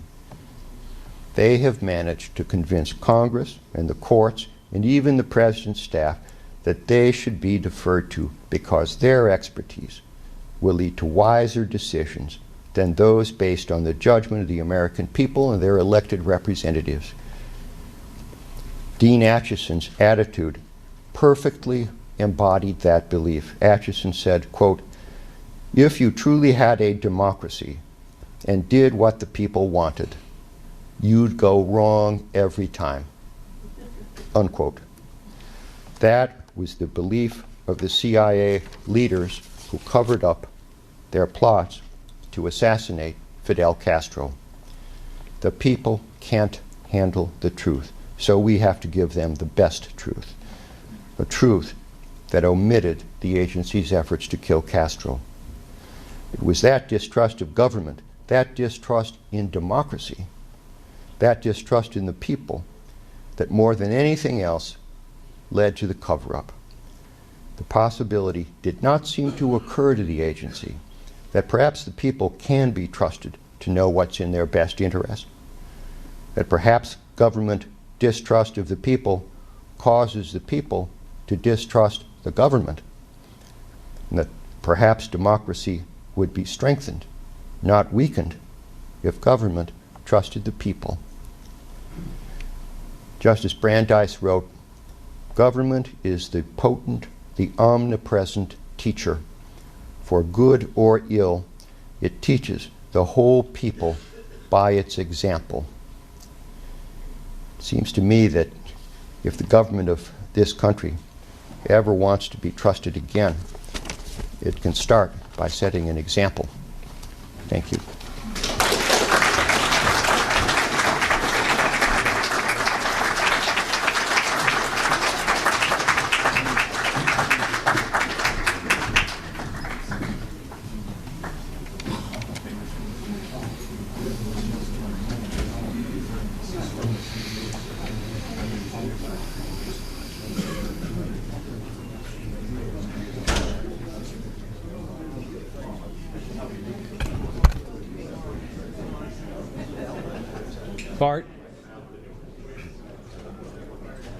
Bart, are we good to go here? I'm sorry? Okay. Our next speaker, Stephen Kinzer, is a former New York Times reporter and is currently a world affairs columnist for the Boston Globe. Having taught at both Northwestern University and Boston University, he is also currently a senior fellow in international and public affairs at the Watson Institute for International and Public Affairs at Brown University. A longtime critic of America's interventionist foreign policy, Kinzer's books include Bitter Fruit, the story of the American coup in Guatemala, All the Shah's Men, an American coup and the roots of Middle East terror, Overthrow, America's Century of Regime Change from Hawaii to Iraq, The Brothers, John Foster Dulles, Allen Dulles, and Their Secret World War, and most recently, The True Flag, Theodore Roosevelt, Mark Twain, and the Birth of American Empire, all of which I have read and all of which I cannot recommend too highly. They are absolutely fantastic books on America's history of foreign interventionism. The title of Stephen's talk is Regime Change, Roots of the Imperial Temptation. Please welcome Stephen Kinzer.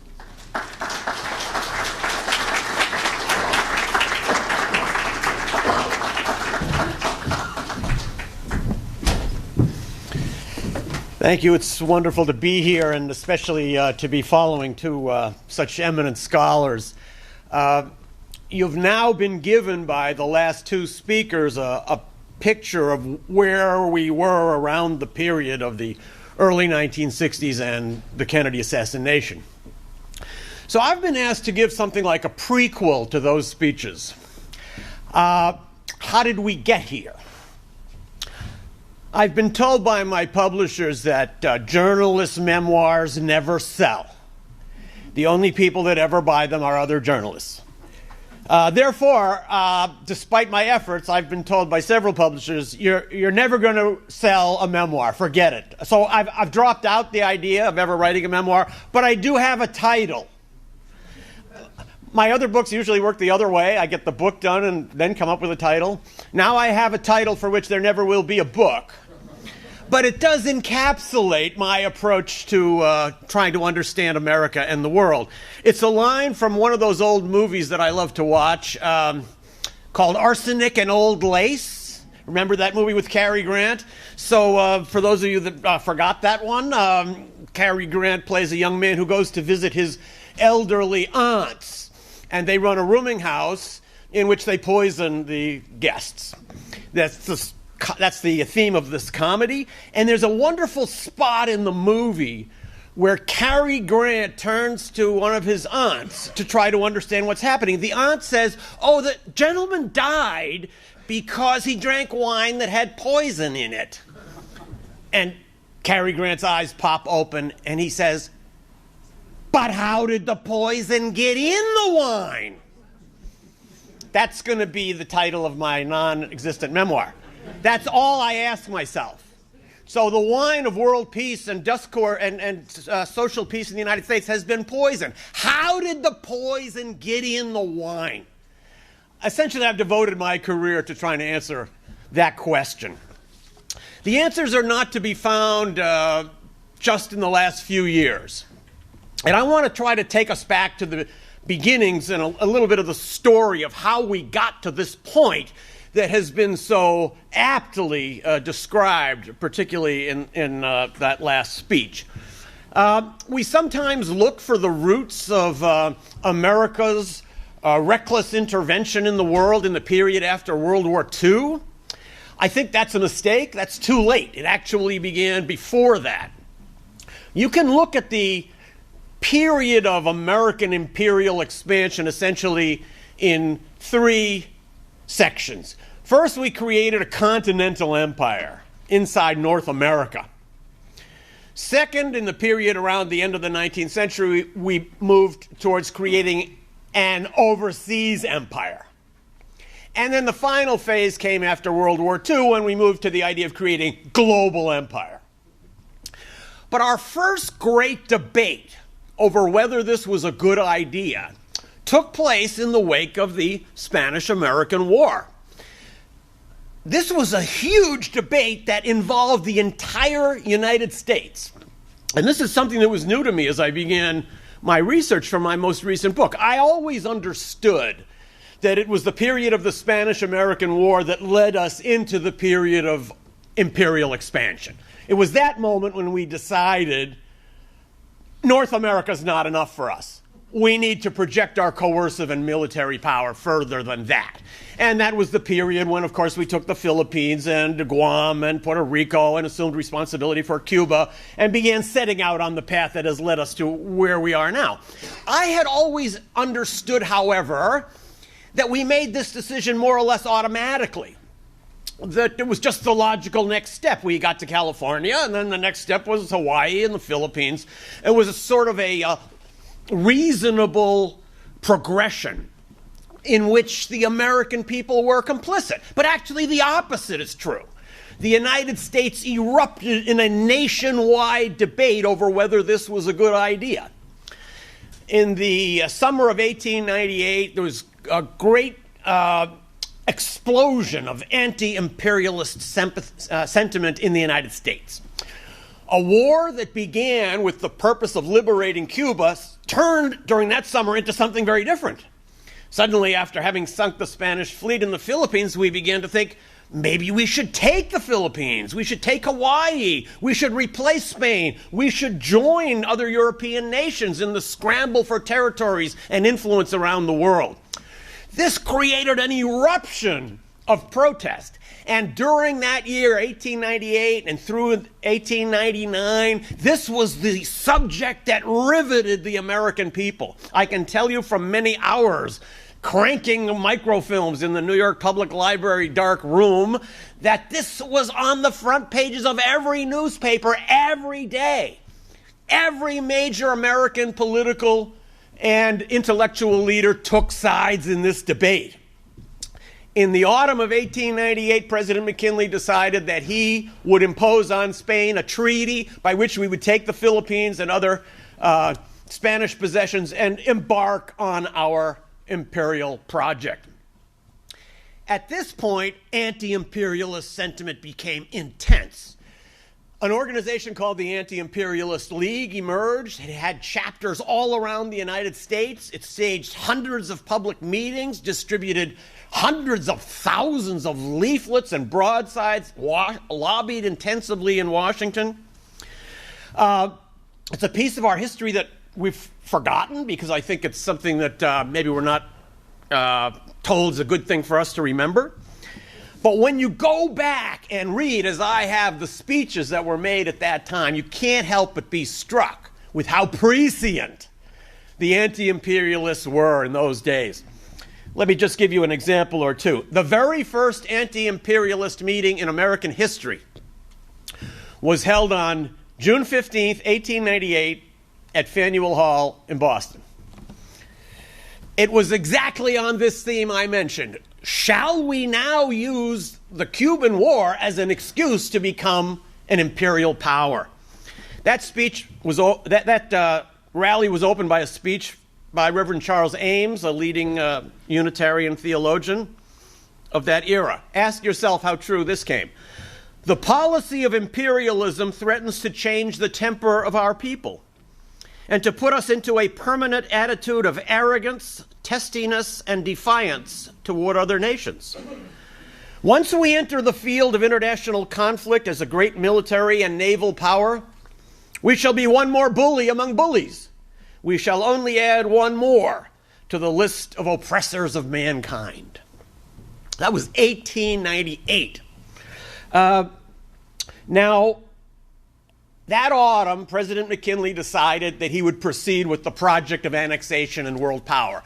He instructed his negotiators in Europe to impose this treaty on Spain, and that treaty had to be ratified by the U.S. Senate. This set off a 32-day debate in the Senate over whether this was the right thing to do or not. Other than the time when the Founding Fathers gathered to write our Constitution, there has never been a debate in our history when so many gifted figures came together to debate so profoundly an issue so heavily fraught with meaning for the entire world. In some ways, I envy those senators and those Americans who lived then because they had this great debate. Is projecting our military and coercive power around the world a good thing, or is it a bad thing? Will it help us? Will it help peace? Or will it undermine peace? This is a debate that we don't have anymore. That's why I envy them. We debate, is 3,000 troops the right number for our surge in Afghanistan, or is 6,000 a better number?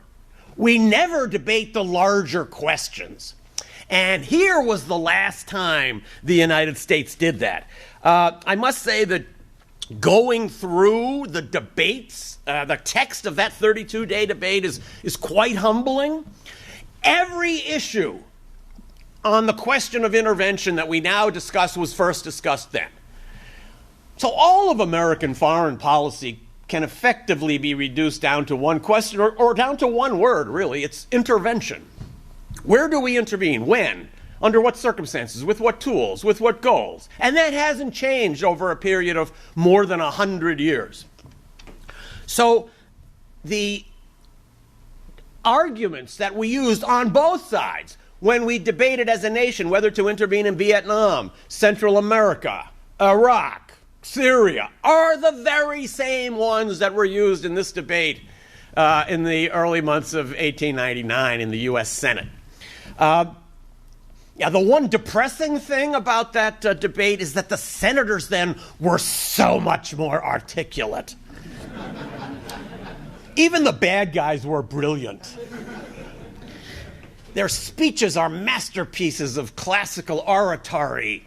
laced with references to Pliny the Elder, the Catiline conspiracy, things you would never dream of discussing with a U.S. senator today. That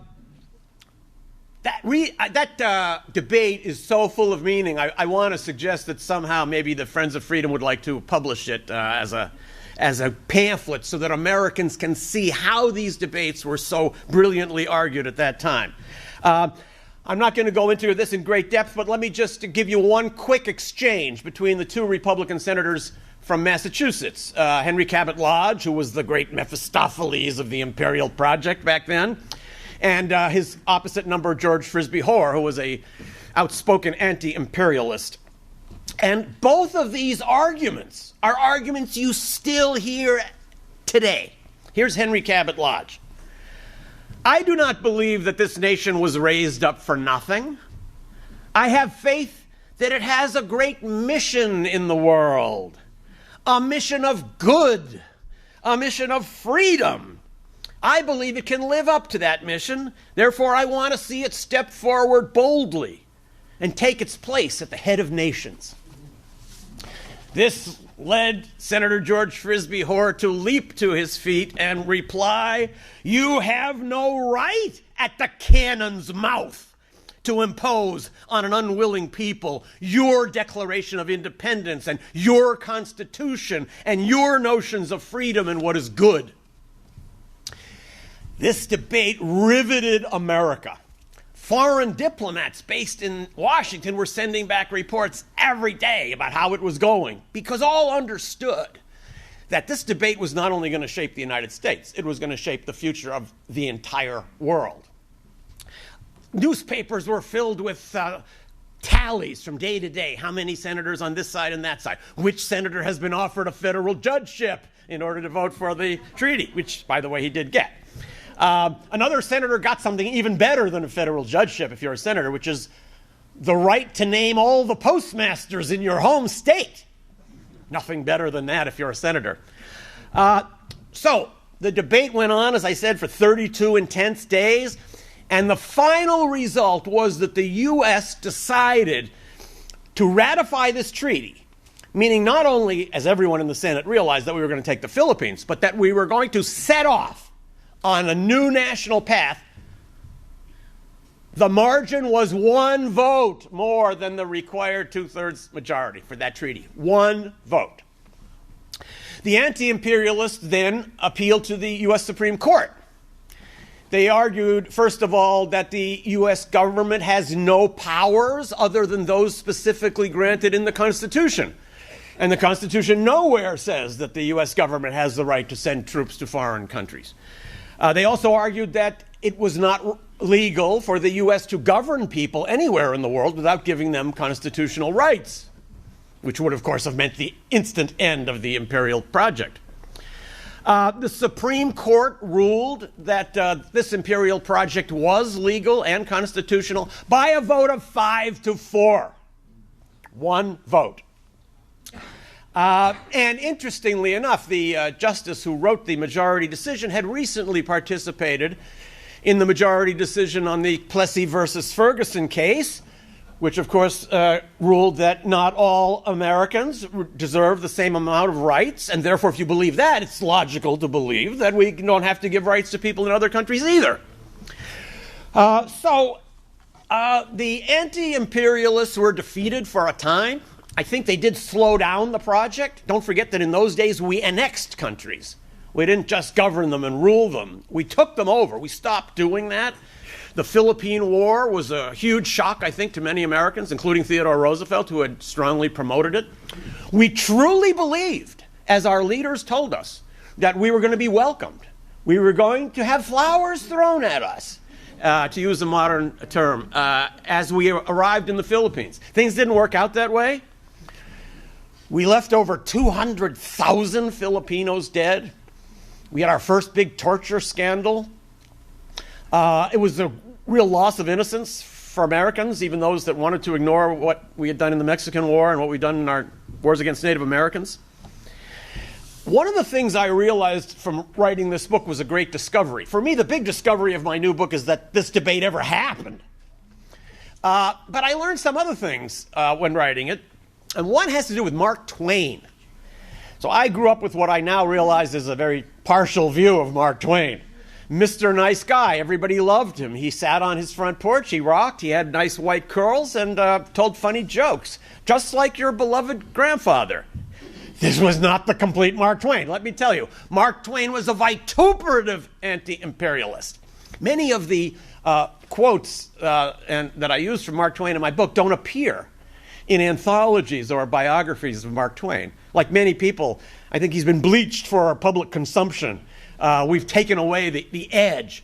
Mark Twain wrote that American soldiers fighting in foreign wars were carrying a polluted musket under a bandit's flag.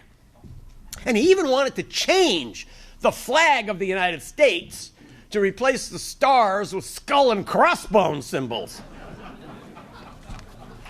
I have to tell you, in the context of today, when we're looking back to see how people understood exactly what was going to happen, I have to read you this one little piece from Mark Twain, which probably you haven't read since it doesn't appear in many places. After the Americans did, through the Senate vote, decide to pursue the career of international coercive power, Mark Twain was horrified. Mark Twain had traveled the world. He had seen the faces of European imperialism in India and in South Africa. He was once invited to be a toastmaster at a dinner for Winston Churchill. And after all the other speakers, the other toastmasters spoke about the great friendship between the U.S. and Britain, Twain got up and said that he knew what America had done in the Philippines and he'd seen what the British did in South Africa, so he wanted to toast to Britain and the United States as truly kin in sin.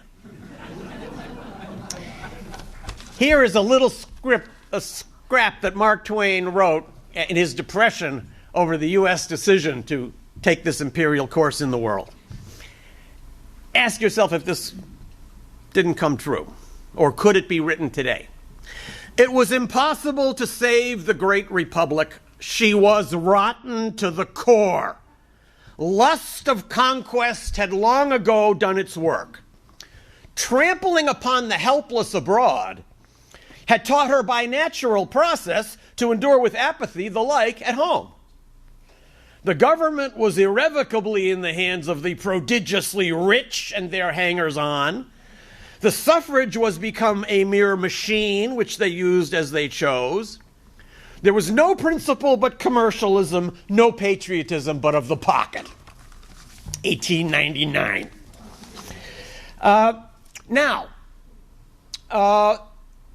The course of the debate in American history between intervention and non-intervention, between a policy of prudent restraint and a policy of more aggressive intervention, has been fascinating to follow. We've never really resolved this debate. In fact, sometimes I think Americans are not full-hearted imperialists. We got into this business almost by accident. We never were really sure we liked it. It's not like the British and the French and the Spanish who sat down and decided, we're going to have a world empire. Here's how we're going to start. We didn't do it that way, and we're still conflicted. I used to feel that a good analogy for the history of American intervention in the world would be something like, let's say, a tide that comes in and goes out, that some days we get very excited about the supposed wrongs we've suffered in the world and we want to go out and strike down the evildoers. Then the costs of intervention become clear, the sorrows of empire emerge, the body bags come back, and we enter into a period of more calm. We don't intervene so much until the cycle starts again. Or you could use the analogy of a pendulum. It swings. Sometimes we're more this way, sometimes we're more that way. But actually, the more I reflect on it, the more I think that those analogies are inexact. In fact, we don't swing back and forth between wanting to intervene and not wanting to intervene. We want to do both. We hold opposite opinions in our minds as Americans. I think Americans really do want every country to guide itself, but we also want to guide the world. You can't believe both of those things because they're opposites, but we do. Forced to make a choice, we choose both. And that's the source of the uncertain policy the United States follows in the world. In the period after that first burst of imperialism at the end of the 19th century, the United States used both. And that's the source of the, who's probably the greatest nation grabber in American history, moved on to other issues when he became president. After that first intervention, when he seized land for the Panama Canal, he never ordered another intervention in which a single life was lost. He began to understand, having promoted the Philippine intervention and seeing the results, that it would be better for him to spend his time on other things. And he moved on to protecting the environment and confronting big business. The Republican presidents who followed, particularly in the teens and 20s, were remarkably non-interventionist. The greatest anti-imperialist president the United States ever had was Herbert Hoover. Hoover takes a bad rap in history because of his response to the Depression, but he was a true humanitarian. Hoover had lived in about a dozen different countries and saw the world very much from the perspective of non-Americans. So that was a moment when the United States began withdrawing troops from foreign wars. I counted at least 6 countries where American companies came to the White House and told them they've got a problem with the government in that country, and would the U.S. government please intervene? And President Hoover said, no, it will never be the job of the U.S. government to intervene in a dispute between an American company and some foreign government. Imagine a president saying that today. This, of course, was all based on the experience of World War I. I think this is another intervention that's ripe for re-examination. World War I is truly the founding tragedy of our age. Without World War I, there's no Nazis, no Hitler, no Holocaust, no communist revolution in Russia, no Bolshevism. Had the United States not intervened in World War I, the war probably would have dragged on for a couple of more years, and the European powers would have come up with some settlement in which some would have gotten some things and some would have gotten some other things. Instead, our intervention made sure that one side achieved total victory and the other side suffered total defeat, and that led to the unraveling of the world to the point that we're seeing it today. Now, this same process began again in the 1930s as World War II was shaking Europe. Having been pulled into one European war, we were vulnerable to being pulled into another one. The United States emerged from World War II tremendously self-satisfied. The flood of books, magazine articles, video games, movies about World War II, it's unending. You'd have more than enough books to fill this room with just the production of one year. Why is that? Well, was World War II a hugely important episode? Of course. Did it shape the modern world? Yes. But I think there's another reason we focus so much on World War II. World War II shows the United States the way we like to think we are. It shows that we went into countries where there was evil dictatorship. We withdrew. We left democracy. We love this story. We can't get enough of it. Many other stories come out the other way. We simply ignore those stories. We pretend that they never happened. And those were some of the stories that began unfolding in the 1950s.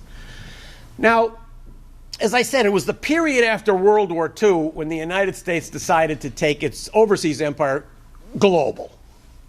And I think there were a couple of reasons for that beyond simply world politics. When I begin my class at Brown every fall in the history of American intervention, I do point out some factors that shape world history that I think those of us in the business of analyzing history underestimate. And one of them is the private psychology of individuals. I think this played a great deal into the role of the founding of the security state in the United States in this way. During the World War II, as you all know, the U.S. had an intelligence agency, the OSS, the Office of Strategic Services. Allen Dulles was, of course, one of the leading figures of the OSS. He headed the station in Switzerland, ran operations all over Europe. After the war was over, they wanted to continue their operations in Europe. In fact, Allen Dulles had applied to become head of the OSS in all of Europe. Bill Donovan, the head of it, didn't think much of Allen Dulles' administrative abilities, so wouldn't give him that job, but agreed to make him head of the OSS station in Berlin. Only a few days after Allen Dulles got there to take over this job, President Harry Truman abolished the OSS. And Allen Dulles had to go home. He had to go back to work for his brother's law firm again, which he didn't like. All the other OSS officers had to go back home. And when go back home meant back to the investment bank, back to the law firm, back to Wall Street, back to the people you went to Princeton with and you went to Choate with. And they weren't happy. They had been living an adrenaline-filled life right on the edge of excitement and death. They were like the British pilots during the Battle of Britain who were going to be dead from moment to moment, and suddenly they're back delivering milk in Bristol. People like Allen Dulles could not handle this transition. They spent countless hours talking about how to get back in the business. How can we get back to doing something like we used to do, which was so much fun, and we saved the world? Well, one way to do it was to promote the idea that there was a threat out there just as great as the threat that was posed by Nazi Germany and Imperial Japan. They heavily promoted that idea. And Allen Dulles was then a co-author of the bill, the National Security Act of 1947, that created the CIA. As was referred to here already, it was created in a very special way, and I think this is so important, I need to repeat it.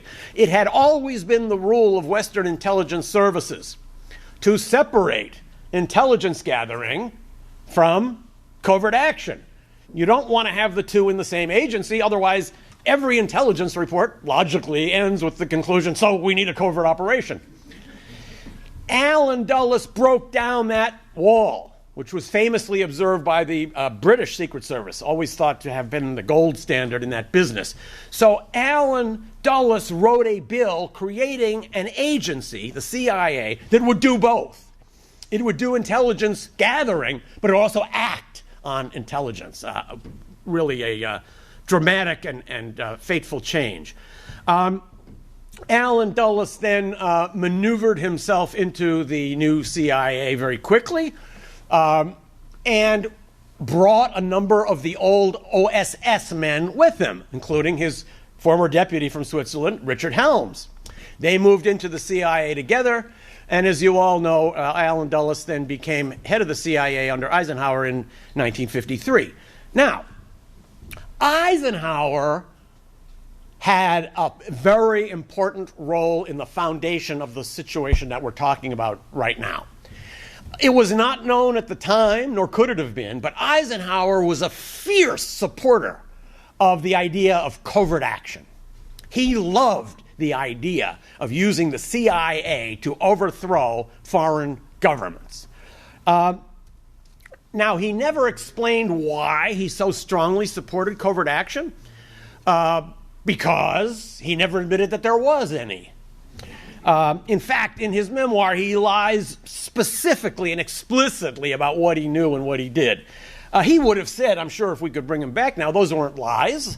I was protecting national security. So what would he say if he could come back and be honest with us about why he supported these covert operations? Well, I think one thing he would have told us is that from his point of view, covert action was a peace project. Don't forget, Eisenhower had to send kids off to die by the thousands in World War II. This must have weighed on him. When Allen Dulles came to him with this idea, I can overthrow a foreign government and get rid of your problem in country X for just a few dollars and hardly anyone will die, it sounded great to Eisenhower. He felt that he had saved lives on both sides. So you deftly resolve a problem, and you do it without excessive bloodshed. Now, this was a great fantasy, and I think this might have been the second thing that Eisenhower might tell us now. What he would have said, if he was being honest, when I started authorizing covert operations to overthrow governments in foreign countries, this was a new project. We never had to do this before. In the old days, when we wanted to overthrow a government, we just landed the Marines. We couldn't do that anymore because the Red Army was out there. So we had this new technique of covert action. And it had never been done before. So I didn't understand what the long-term implications might be. I thought you just do it and it's over. Now, in the writing business, we're always taught to avoid cliches, but like in every business, we do have some cliches that guide our own writing. One cliche writers often throw around is, every story is either happy or sad, depending on where you end it. Boy, does this work for covert action. Let's take our first covert action in the Dulles-Eisenhower era, 1953, Mossadegh in Iran. Actually, Eisenhower did not come into office with any anti-Mossadegh feelings. Later, he became a great promoter of covert action and reprimanded Allen Dulles for saying that burning the Cuban sugar fields would work with Castro. He wanted something more, something bigger. And Eisenhower went on to become the first and possibly only president to authorize the assassination of foreign leaders. But in the early days, he didn't come in with any feelings against Mossadegh. But the Dulles brothers did. John Foster Dulles was the senior partner at Sullivan and Cromwell, the law firm that represented most of the major American multinational corporations. One of those corporations was the Schroeder Bank, which was the financial agent for the Anglo-Iranian Oil Company, a longtime client of Sullivan and Cromwell. And of course, Dulles would have realized that if Mossadegh in Iran could get away with nationalizing his country's main resource, other countries might want to nationalize their own resources, and this could upset the whole way the world is run. Therefore, John Foster Dulles was particularly eager to overthrow Mossadegh. Allen Dulles had his own motivation. Allen Dulles' greatest success in his legal career was getting the Shah of Iran to sign on to what was then the largest development project in world history, in which a consortium of American engineering firms would come to Iran and completely transform the country. Mossadegh and his National Front killed that project. And Allen Dulles didn't forget that either. So they came in with the desire to overthrow Mossadegh, and they persuaded Eisenhower to do it. In fact, we can now follow the process by which this coup was approved through the declassified documents. And there's only one moment when any member of the U.S. government expresses any doubt, and it's Eisenhower himself. They're in a meeting of the National Security Council, and Eisenhower says something like, "I'm glad we're getting rid of this communist Mossadegh, but I didn't even know he was a communist." And in fact, Mossadegh was an elderly feudal landlord who despised all socialist ideas. And John Foster Dulles had the great answer. "Oh, you're right, he's not a communist, but Iran is a big country. It's right on the border of the Soviet Union. It has a lot of oil. Mossadegh is old. He's sick. He could die. There's a communist party in Iran. It's too dangerous a situation to be allowed to continue." And Eisenhower agreed, went ahead and launched that operation. As you all know from reading an interesting book about it, it only took Kermit Roosevelt 3 weeks in the summer of 1953 to throw Iran into complete chaos and organize a project by which Mossadegh was overthrown. So, if you could stop history right there, it seemed like the perfect ending. We got rid of a guy we didn't like, Mossadegh, and we replaced him with a guy, the Shah, who would do whatever we wanted. Sounded like the perfect ending. But history doesn't stop. And you can trace that forward now to today. The Shah that we placed back in power ruled with increasing repression for 25 years. His repression produced the explosion of the late 1970s, what we call the Islamic Revolution. That brought to power a clique of fanatically anti-American mullahs who have spent decades working intently and sometimes quite violently to undermine American interests all over the world. That revolution also emboldened Iran's enemy, Saddam Hussein, next door to invade Iran. We were so angry at Iran for overthrowing our Shah in the hostage crisis that we embraced Saddam. We provided him with help in his war against Iran. That was the beginning of our spiral down into the Iraq disaster we're still in. That revolution of 1979 also terrified the Soviets, who thought that radical Islam would now be penetrating through their southern border. That was one of the motivations that led them to invade Afghanistan. That's what brought us into our death cycle in Afghanistan, from which we're still not able to extract ourselves. And our confrontation with Iran continues to be a major part of our foreign policy. So, a lot of history unfolded from 3 weeks in the summer of 1953. Allen Dulles and Eisenhower followed this path relentlessly through the 1950s. The very next year after overthrowing Mossadegh, their next target was Arbenz in Guatemala, who had the temerity to propose a land reform law that affected the interests of United Fruit Company, one of the oldest and most faithful clients of Sullivan and Cromwell. The Dulles brothers had personally been in Guatemala working for the United Fruit Company and arranging its contracts with past dictators. So they wanted to get rid of him for those reasons that stemmed directly from that. So why do we carry out these operations? What is the motivation? Is it really strategic that we feel we're under threat from a foreign enemy? Or is it economic? Is it business? The more I try to parse this, the more I realize the two of them go very closely together.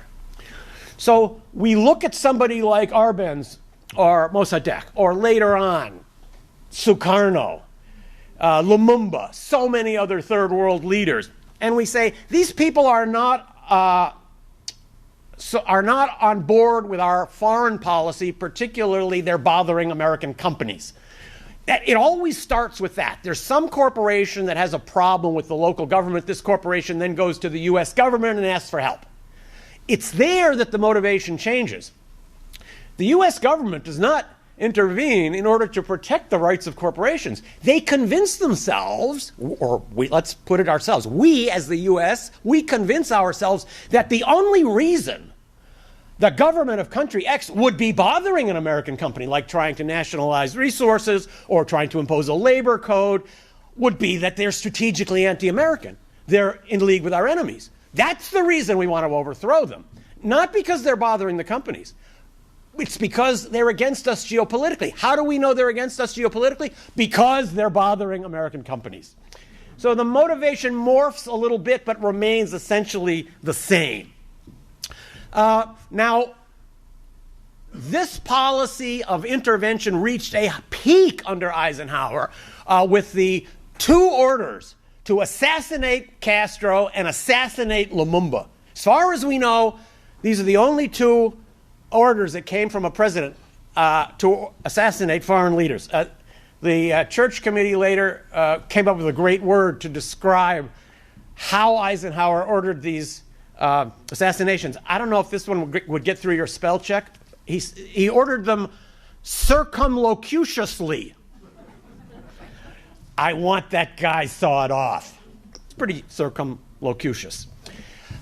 So we carried out these assassination projects as ways to promote the same regime change operations that we'd been involved with all over the world. All of these are motivated by the idea that our sphere of influence includes the whole world. James Bond was a great influence on Allen Dulles and on President Kennedy, unfortunately. I think one of the great wrong lessons that James Bond teaches us is that one guy can go out and solve a big world problem and there's never any repercussions. You close the book and the story's over. I think Kennedy may have fantasized this himself. Don't forget, Kennedy was also the guy who increased our troop strength in Vietnam from 800 to 16,000. He was the person who named the chief law enforcement officer of the United States, Robert Kennedy, to coordinate a process to assassinate leaders in foreign countries. All of this has led us to the belief we have today that we must be involved in every conflict in the world, and that we're good at it. We'll improve things. There doesn't seem to be any limit to the number of times these operations can go wrong before we question whether they are wise or not. Now, I mentioned that when I was writing my book about that first debate back in 1898, I made this discovery that the debate ever happened, and also a little bit about Mark Twain. As often happens, when you're embarked in projects like this, you make other discoveries. I discovered a great American who I had known something about, but not much, William Graham Sumner. He's in one of the books you've just been given. He wrote a wonderful essay, which is in that book, called The Conquest of the United States by Spain, in which he argues that we defeated them militarily, but they defeated us by forcing us to adopt their oppressive colonial mentality. William Graham Sumner was the founder of sociology as a discipline. Not incidentally, he's the inventor of the term ethnocentrism. So I just want to close by reading you a speech that he made in 1898 and ask you to reflect on its relevance. The great foe of democracy now and in the near future is plutocracy. Every year that passes brings out this antagonism more distinctly. It is to be the social war of the 20th century. In that war, militarism, expansion, and imperialism will all favor plutocracy. Therefore, expansion and imperialism are a grand onslaught on democracy. Thank you.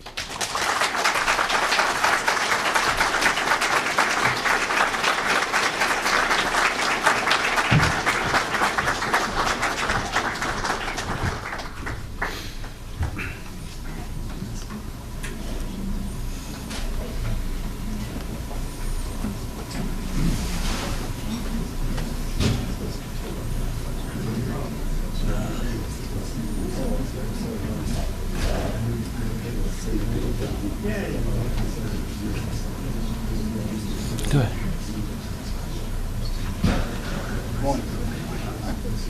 It's okay, people are moving around.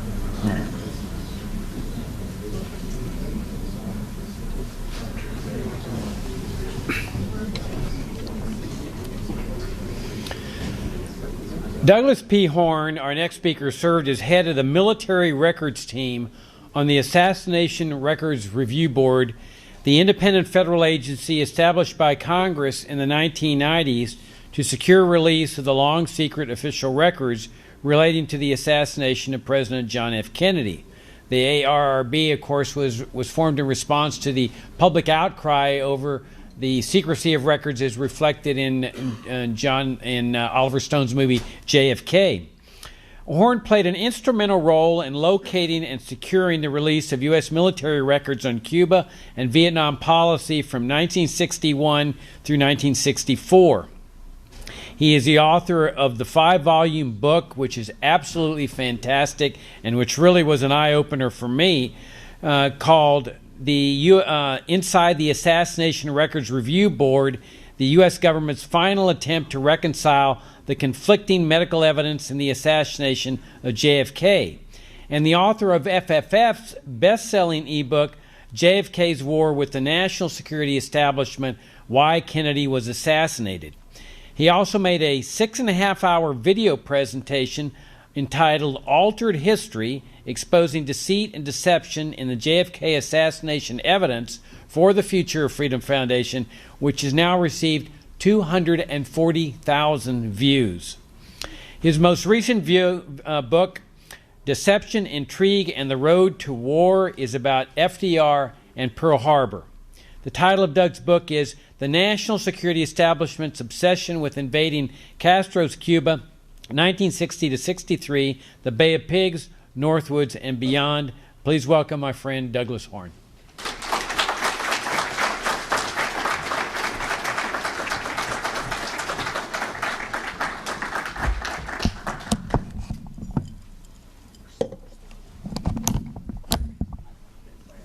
Okay, can everybody hear me? Good.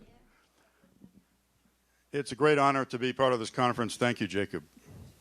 And thank you to the Future Freedom Foundation. Now, my presentation is very heavy on text, as my presentations always are. So, because of time limitations today, I'm sure I will not be able to cover each point on each slide in the detail that I might normally like. So, when you notice me summarizing something rather briefly, or perhaps moving to another slide, or skipping one or two items, please keep in mind that this will be online. This presentation will be online in 4 or 5 weeks probably, perhaps even sooner. And there will be this visual record of the PowerPoint, so you'll be able to go back and read all of this text in detail. Thank you.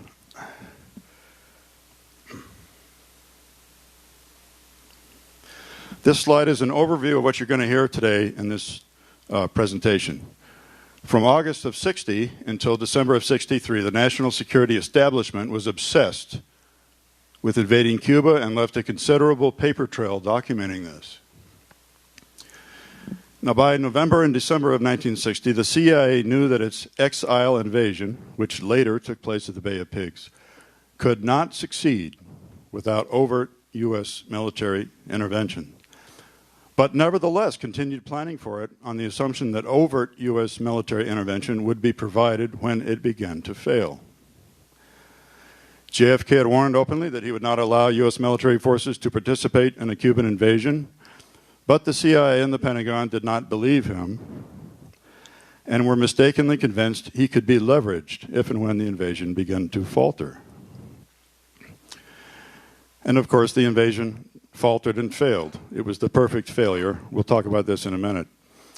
Now, Operation Mongoose was established on November 30th of 1961, and its goal was to sponsor psychological and economic pressure, sabotage, and paramilitary operations against Cuba. And the goal was to bring down the Castro regime. Everybody in this room probably knows that. What some of you may not know is that, stimulated by the Mongoose operations officer, Brigadier General Lansdale of the Air Force, in March 1962, the Pentagon proposed numerous pretexts for instigating a U.S. military invasion of Cuba, dubbed Operation Northwoods. And this plan, stimulated by Lansdale and submitted by Lemnitzer, was rejected by JFK that same month. So in April of 1962, the very next month, the Joint Chiefs of Staff wrote a blistering tutorial to Secretary of Defense McNamara demanding that the United States invade Cuba and no longer mentioning pretexts. They said, we have to do this anyway, and we have to do it right now. Well, that did not happen. Now, as you all know, during the missile crisis in October of 62, JFK prepared for and considered possible airstrikes and a massive invasion, but eventually resolved the crisis through diplomacy, infuriating the military intelligence establishment. An informal no-invasion pledge was publicly made by the Kennedy administration in November of 1962 in exchange for no reintroduction of offensive weapons into Cuba by the USSR.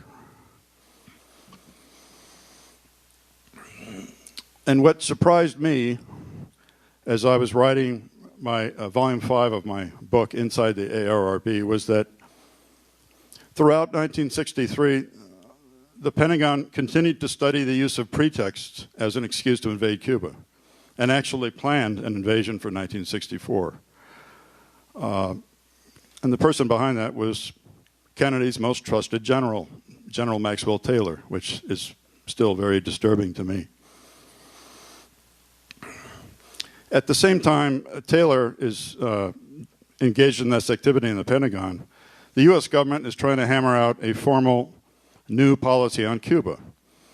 And basically, the State Department does not favor unilateral military intervention, and the Pentagon does. And in the long run, when they come up with a new policy at the end of October 63, the State Department has lost the battle. We'll talk about that in more detail.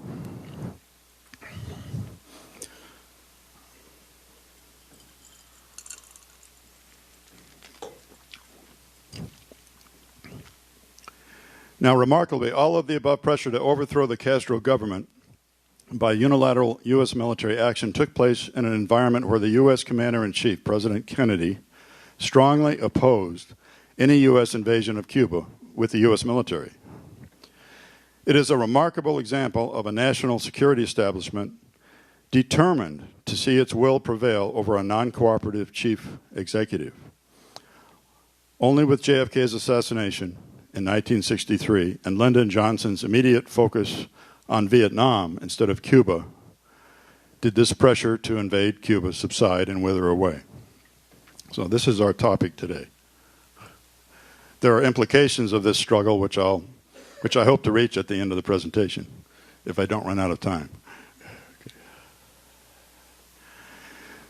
So the Bay of Pigs, what became the Bay of Pigs, was born in March of 1960 when Eisenhower approved covert actions against the Castro regime. There was no mention yet of U.S. military invasion, at least not overtly, but paramilitary operations were envisaged. So the actual permission to conduct paramilitary ops and invade Cuba with Cuban exiles was issued in August of 1960 by President Eisenhower.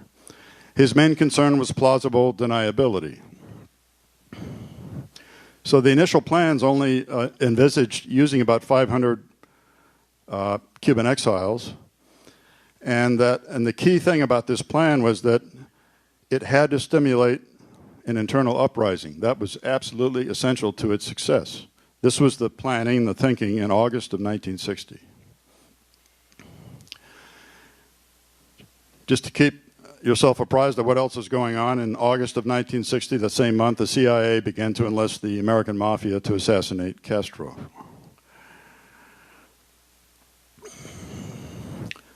Now this is important, and this comes from John Newman's new book, Countdown to Darkness, number 2 in his 3-book series about the assassination. I highly recommend it. On November 3rd of 1960, in a National Security Council meeting, the Pentagon, the State Department, and the National Security Advisor had already dismissed the internal uprising myth. They knew it was not going to happen. Castro's police force was too large, his army was too large, and his control of the populace was well established, and he was popular. Here's the quote from John Newman's book. This is from the minutes of that NSC meeting. Quote, Mr. Gray, that's Eisenhower's NSA, expressed the opinion that we will never be able to clean up the situation without the use of overt U.S. military force. He suggested the possibility of using the CIA-backed exiles to mount a simulated attack on Guantanamo in order to offer an excuse for overt intervention, end quote. So this is the first mention of the possible use of pretexts to invade Cuba. Now, although this didn't happen at that time, this idea remained alive within the U.S. government and actually dominated planning in 1962 and 3, the use of pretexts.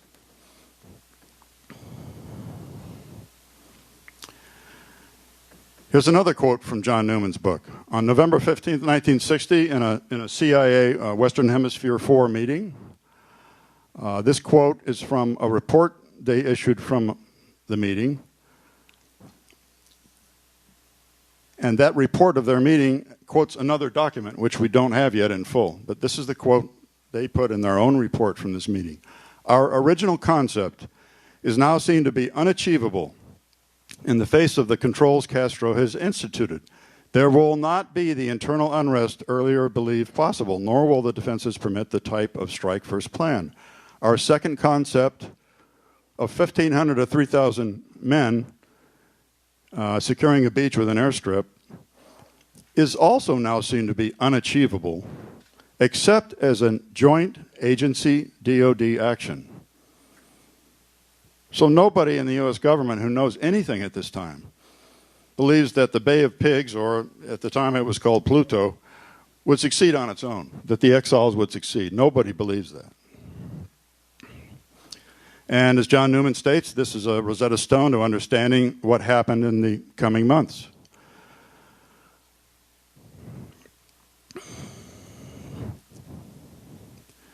JFK was repeatedly falsely informed by the CIA that the exile invasion would indeed stimulate a widespread internal uprising in Cuba that would lead to Castro's downfall, and they knew it wasn't true.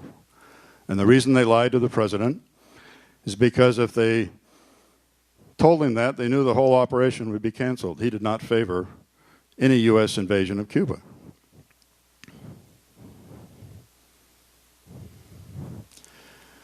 So President Kennedy was briefed twice right after the election by Dulles and Bissell. The first time, I think it was November the 18th.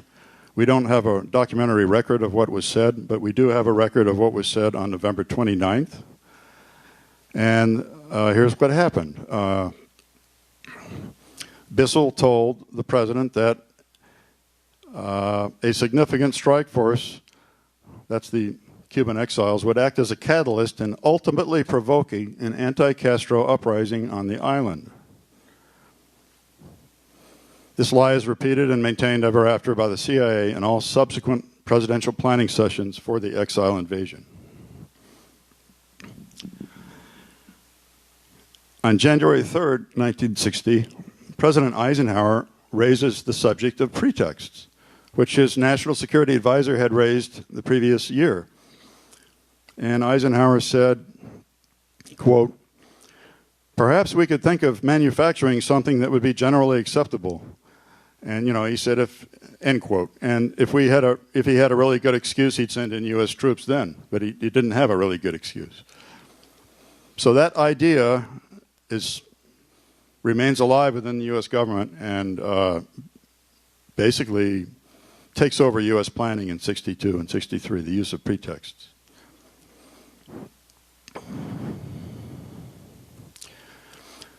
On January 11th, the Pentagon is briefed by the CIA on the exile invasion, and General Gray of the Joint Staff tells the chiefs that only overt U.S. military intervention can overthrow Castro, that the exile invasion alone cannot succeed.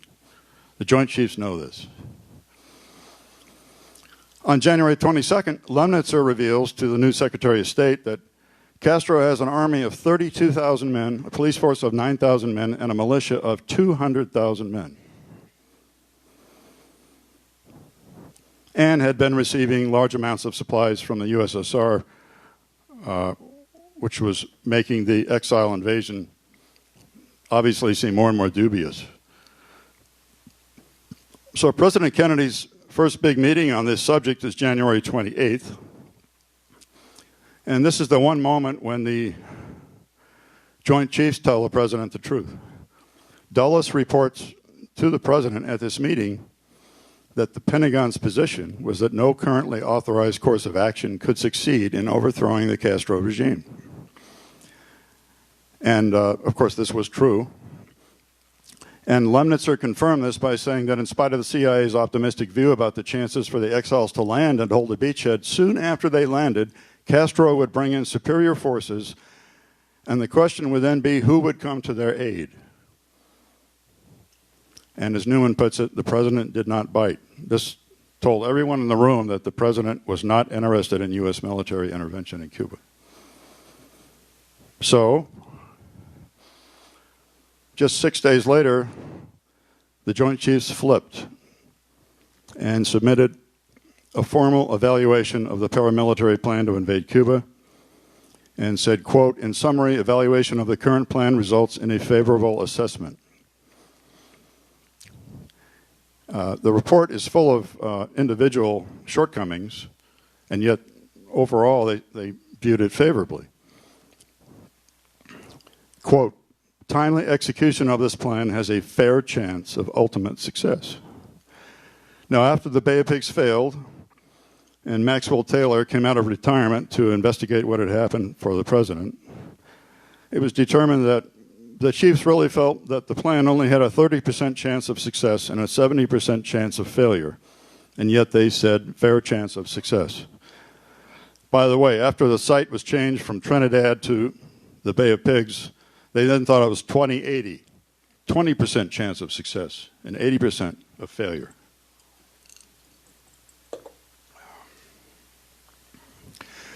So on March 11th, President Kennedy disapproves Operation Pluto because he doesn't like the site at Trinidad. It's too noisy, it's too public. He's obsessed with plausible deniability, as was Eisenhower. And on March 15th, the Bay of Pigs is presented as the new site. Invade at the Bay of Pigs, invade the Playa Girón Peninsula, with approximately 1,500 men, a little bit less than 1,500. The Joint Chiefs of Staff approve this plan also. So on April 4th, President Kennedy approves the invasion, and it's scheduled to begin on or about the 15th to the 17th of April. To his credit, he directs that the Cuban exile brigade leaders be informed that U.S. military forces would not be allowed to participate in the invasion. He wanted those people told in any way. That speaks well for the president.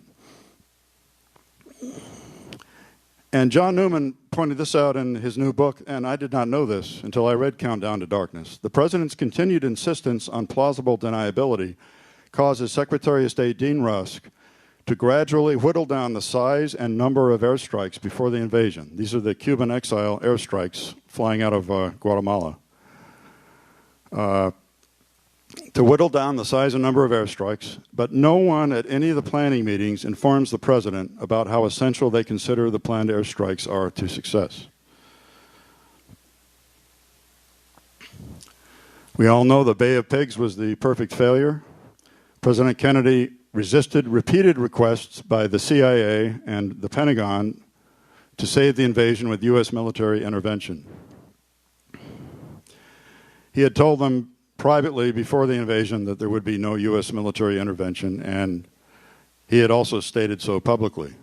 When Castro started screaming about what was about to happen, President Kennedy went on television and said there will be no U.S. military involved in invading Cuba. So he decided to keep his promise about that and not be a liar, and to take one on the chin and to deal with Castro later. He also was not in favor of trying to save a hopeless and doomed exile invasion with ill-advised ad hoc, incremental, and piecemeal U.S. military actions. And he also knew he'd been set up. As David Talbot put it in his book, The Devil's Chessboard, the Bay of Pigs was, quote, not simply doomed to fail, it was meant to fail, end quote. Meant to fail to suck the president in and get him to commit U.S. military forces. Now, John Newman has published many eloquent comments about the Bay of Pigs in his new book, Countdown to Darkness. I'm just going to read the last one. Quote, President Kennedy had made it clear to his subordinates that he would not, under any circumstances, commit U.S. military forces to action in Cuba. Yet Dulles and the chiefs did not believe their commander-in-chief. They were certain that once the exile brigade was pinned down and being slaughtered on the beachhead, Kennedy would have to give in. The chiefs had lied about their professional position on the CIA plan. It was a disgraceful, disloyal, and insubordinate performance, end quote.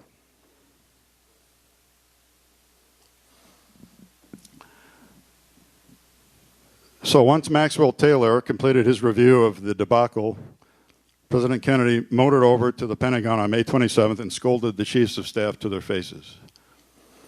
That cannot have been a pleasant meeting for anyone.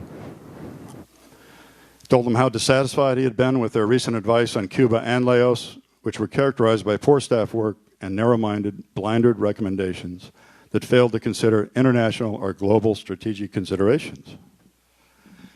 And then this meeting in person was followed on June 28th by 3 national security action memos, which many of you have heard of, 55, 56, and 57. 55 was a personal scolding directly to the chairman of the Joint Chiefs of Staff, Lemnitzer. I expect the Joint Chiefs of Staff to present the military viewpoint in governmental councils in such a way as to assure that the military factors are clearly understood before decisions are reached. I regard the chiefs to be more than military men and expect their help in fitting military requirements into the overall context of any situation. The third INSAM issue that day, 57, said that the CIA can no longer conduct paramilitary operations unless they're small in size and within their scope and can remain wholly disavowable and wholly covert. And that any large paramilitary operations in the future would be the responsibility of the Pentagon.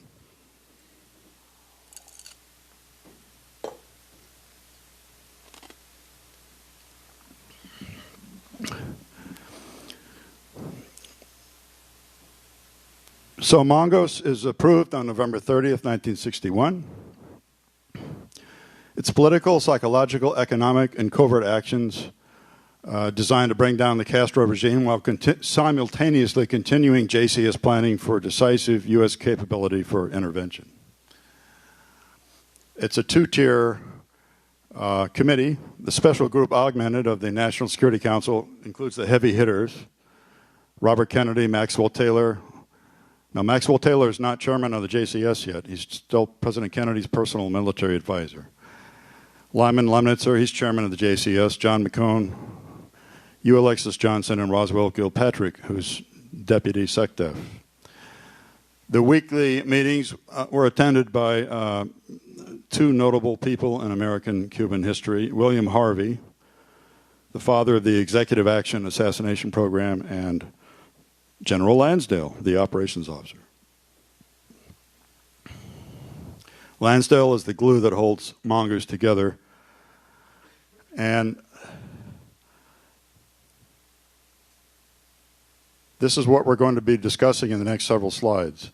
An obsession with invading Cuba using American armed forces grips the Pentagon in the spring of 1962. Here's the timeline.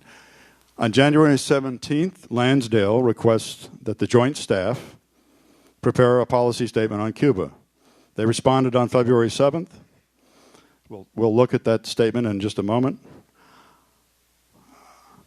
Lansdale on March the 5th requested that General Craig of the Joint Staff provide a brief but precise description of pretexts which would provide justification for U.S. military intervention in Cuba. And he wants the answer by March 13th. On March 13th, these pretexts were signed out by JCS Chairman Lemnitzer and sent to Secretary of Defense McNamara. And we'll review these in just a moment in detail. On the 16th, the idea of invading Cuba with U.S. military was rejected by the President, and the idea of the use of pretext was rejected by the President in a meeting, which we'll be discussing. On April 10th, the chiefs fought back and sent this blistering memo to McNamara, demanding that Cuba be invaded and that it be done in the near future. There was no mention of pretext anymore, and that advice was not followed. Now, I'm very proud to be able to say that it was the review board that got the Northwoods file of these pretexts shaken loose from the Pentagon. The Joint Staff Secretariat faithfully complied with our search requests and handed this over to me in 1997, and the military records team got it declassified in record time, and we released the documents that year. If there had been no JFK Records Act, you would not know anything about Northwoods. And if there had been no JFK movie, if there had been no JFK movie by Oliver Stone, there would have been no JFK Records Act. Okay, let's not forget that. So this policy statement, produced in response to Lansdale's request, provided a lot of information, but I want you to focus on the first two. The Soviets could establish land, sea, or air bases in Cuba, and specifically the second one, the nightmare scenario. The Soviets could provide Castro with a number of ballistic missiles with nuclear warheads. So for these reasons, the policy statement says the existence of a communist Cuba regime is incompatible with our requirements in the Western Hemisphere, and they're prepared to act. They list conditions necessary to support a successful U.S. military intervention in Cuba. The first three are supposed to go together. There has to appear to be an urgent humanitarian requirement to restore order. The United States and or the OAS have to announce that we're moving into Cuba to restore order and hold free elections. And this should happen so quickly that the communist bloc doesn't have time to react elsewhere in the world. Or, and this big or is the telegraph. They had already figured out what they wanted to do. By the time these guys answered Lansdale's request, this is what they wanted to do. Or if the Cuban regime commits hostile acts against U.S. forces or property, which would serve as an incident upon which to base overt U.S. intervention. So that or is the condition necessary to support a U.S. invasion. So as I said, Lansdale requested pretexts on March the 5th. The Joint Chiefs considered this request 2 days later and provided a green light. And just 2 days later, after that, on March the 9th, the Joint Staff came up with a pretext. I think they were sitting on go when they got the request. So this is the green light that the Joint Chiefs gave to the study. If you look at the second one, it says in red, determination that a creditable internal revolt is impossible of attainment, sick, during the next 9 to 10 months will require a decision by the United States to develop a Cuban provocation as justification for positive U.S. military action. So this is the green light given by the Joint Chiefs to the Joint Staff to come up with these pretexts. The pretexts were generated on March 9th by the Joint Staff, and on March 13th, just a few days later, they were approved in full without any changes by the Chiefs and signed out by Lyman Lemnitzer and sent to McNamara. They included the following pretexts for war. So all of these were false incidents in Guantanamo Bay Naval Base, which they were proposing. Fake an attack on the base, blow up ammunition on the base, blame it on Castro, sabotage a ship in the harbor with fires, sink a ship near the harbor entrance, remember the main incident, they used that language, and conduct mock funerals afterwards. This one's very disturbing, the next one. Develop and implement a communist Cuban terror campaign in the United States, in Miami and other Florida cities, even in Washington, D.C., in which the targets could be anti-Castro Cuban refugees seeking haven in the United States. The exploding of real bombs could be engineered, and attempts on the lives of Cuban refugees could be staged, even to include wounding. And false documents would be released to prove that Castro did it all. This is a really stupid one. A U.S. jet such as an F-86, that's a Korean War fighter plane, short, stubby fighter plane, could be painted like a Cuban MiG and simulate an air attack on a U.S. airliner. That one falls apart as soon as somebody takes a picture out their window and develops the picture, and they notice, oh, that's not a MiG, that's an F-86. This is the scary one. It's a lot of words, I'll just tell you about it.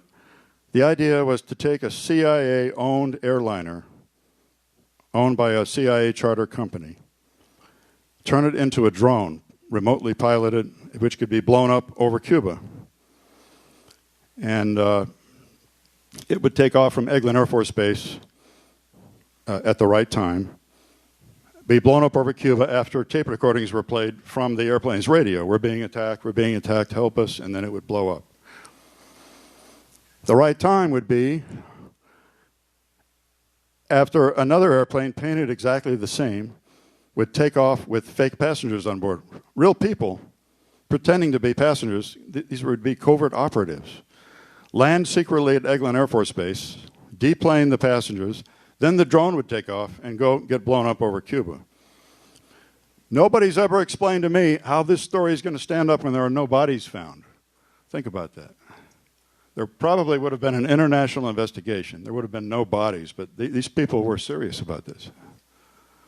And the last one we'll talk about, a submarine, a U.S. submarine, would deposit parts from a destroyed, in quotes, a destroyed U.S. fighter plane and claim it was shot down by the Cubans. And this would involve a pilot leaving formation without the other pilots knowing what was happening. He would leave the formation, claim he was being shot down, he would disappear and go back to his normal job.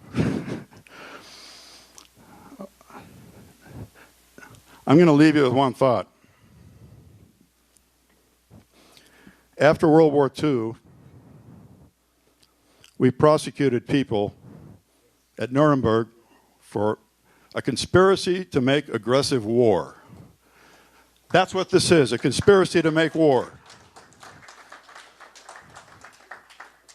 And there's only one reason it wasn't done, and that's John F. Kennedy, who rejected the idea of the use of pretext on March 16th, 1962. I'm not going to read all of these points to you. You can read these later online. It was brought up at a meeting by Lemnitzer. Kennedy rejected the idea of pretext and also rejected the idea of invading with U.S. forces, even if there were a popular revolt in Cuba. He says, we're not going to invade Cuba. End of subject. Lansdale took the minutes, and they weren't declassified until March 28, 2005. So I'm really happy that David Talbot put all that in his book Brothers. I've mentioned that the Joint Chiefs fought back and wrote a strong April memo to McNamara saying we need to invade Cuba now. And they think it can be done without risk of general war. That's the euphemism for worldwide nuclear conflict. They think it can be done without the risk of general war. They do state continued police action would be required. That's an understatement. And they want it done as soon as possible, before the reserves go home. It didn't happen.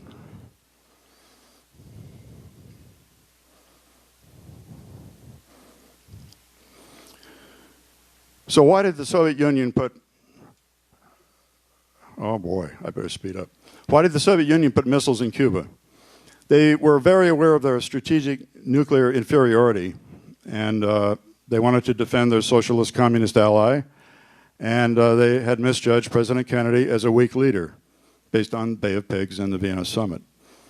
And they thought he could be rolled. So during the crisis, I'm sure you all know that the consensus position of the Joint Chiefs and the CIA was in support of bombing and invading Cuba to remove the medium-range ballistic missiles. However, JFK chose blockade in concert with the threat of airstrikes and invasion and strong diplomatic pressure. The hardliners, the Pentagon and the CIA, were of the opinion that the president could no longer refuse to take direct military action and that the U.S. no longer needed any pretext for invasion, since a bona fide reason, indeed an imperative, had presented itself. After the crisis was resolved through diplomacy, President Kennedy met with the chiefs to thank them for their advice. There had been considerable friction with them during the crisis. And he said, gentlemen, we've won. You know we've won. I know we've won, but I don't want anyone to gloat about it. The responses were, George Anderson, Chief of Naval Operations, we've been had. LeMay exploded. One hell, we lost. It's the greatest defeat in our history. We should go in and wipe them out today, end quote. And of course, the tapes reveal that during the crisis, directly to President Kennedy on October 19th, LeMay said, this is almost as bad as the appeasement at Munich, and you're in a pretty bad fix.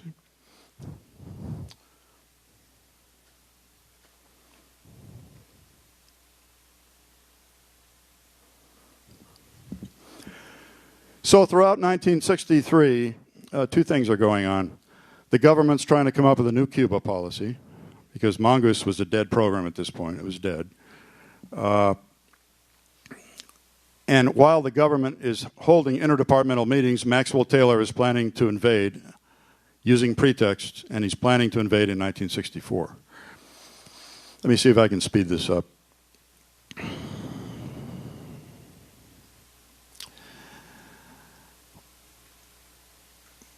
These are Taylor's own words when he commissioned this study of the invasion plan for 64.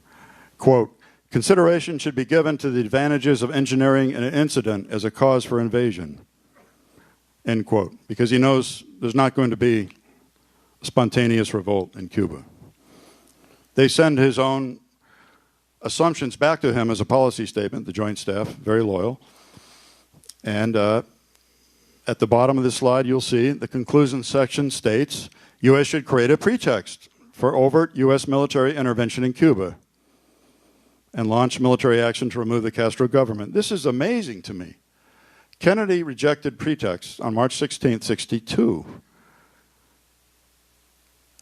and decided not to invade even during the missile crisis, and then issued a no invasion to Cuba and launched military action to remove the Castro government. This is amazing.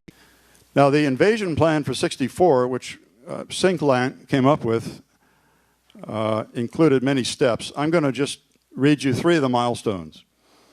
The State Department's job is to come up with a free Cuban government. That's what they were supposed to do before the Bay of Pigs, too. They're supposed to insert them about July 15th, 64, about the time they begin to mobilize the U.S. military for the invasion. Listen to this, folks. On Cuban Independence Day, that's the equivalent of our July the 4th, a surprise airstrike would be launched against Cuba by the United States.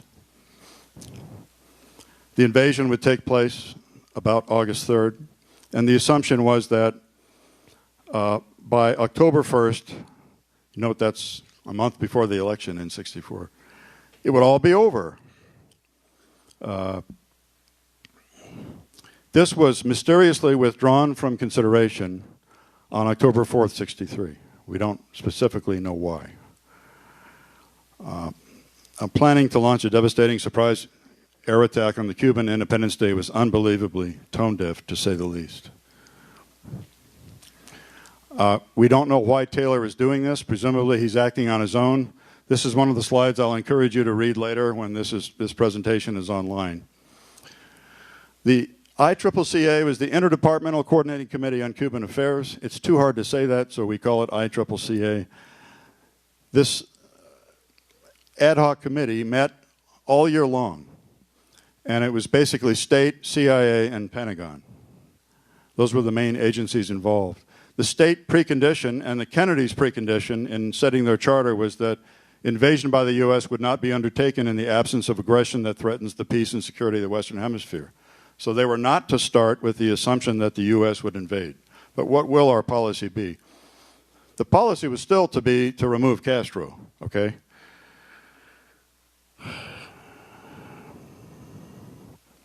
The hawks on the committee, or hawks studying the work of the committee, people like Paul Nitze, Elmo Zumwalt, and the Joint Chiefs themselves eventually hijacked this committee and came up with a resolution that did indeed authorize massive U.S. military intervention as the U.S. policy, as the new U.S. policy, if it was preceded by a U.S.-instigated coup in Cuba, which would give the military action legitimacy. So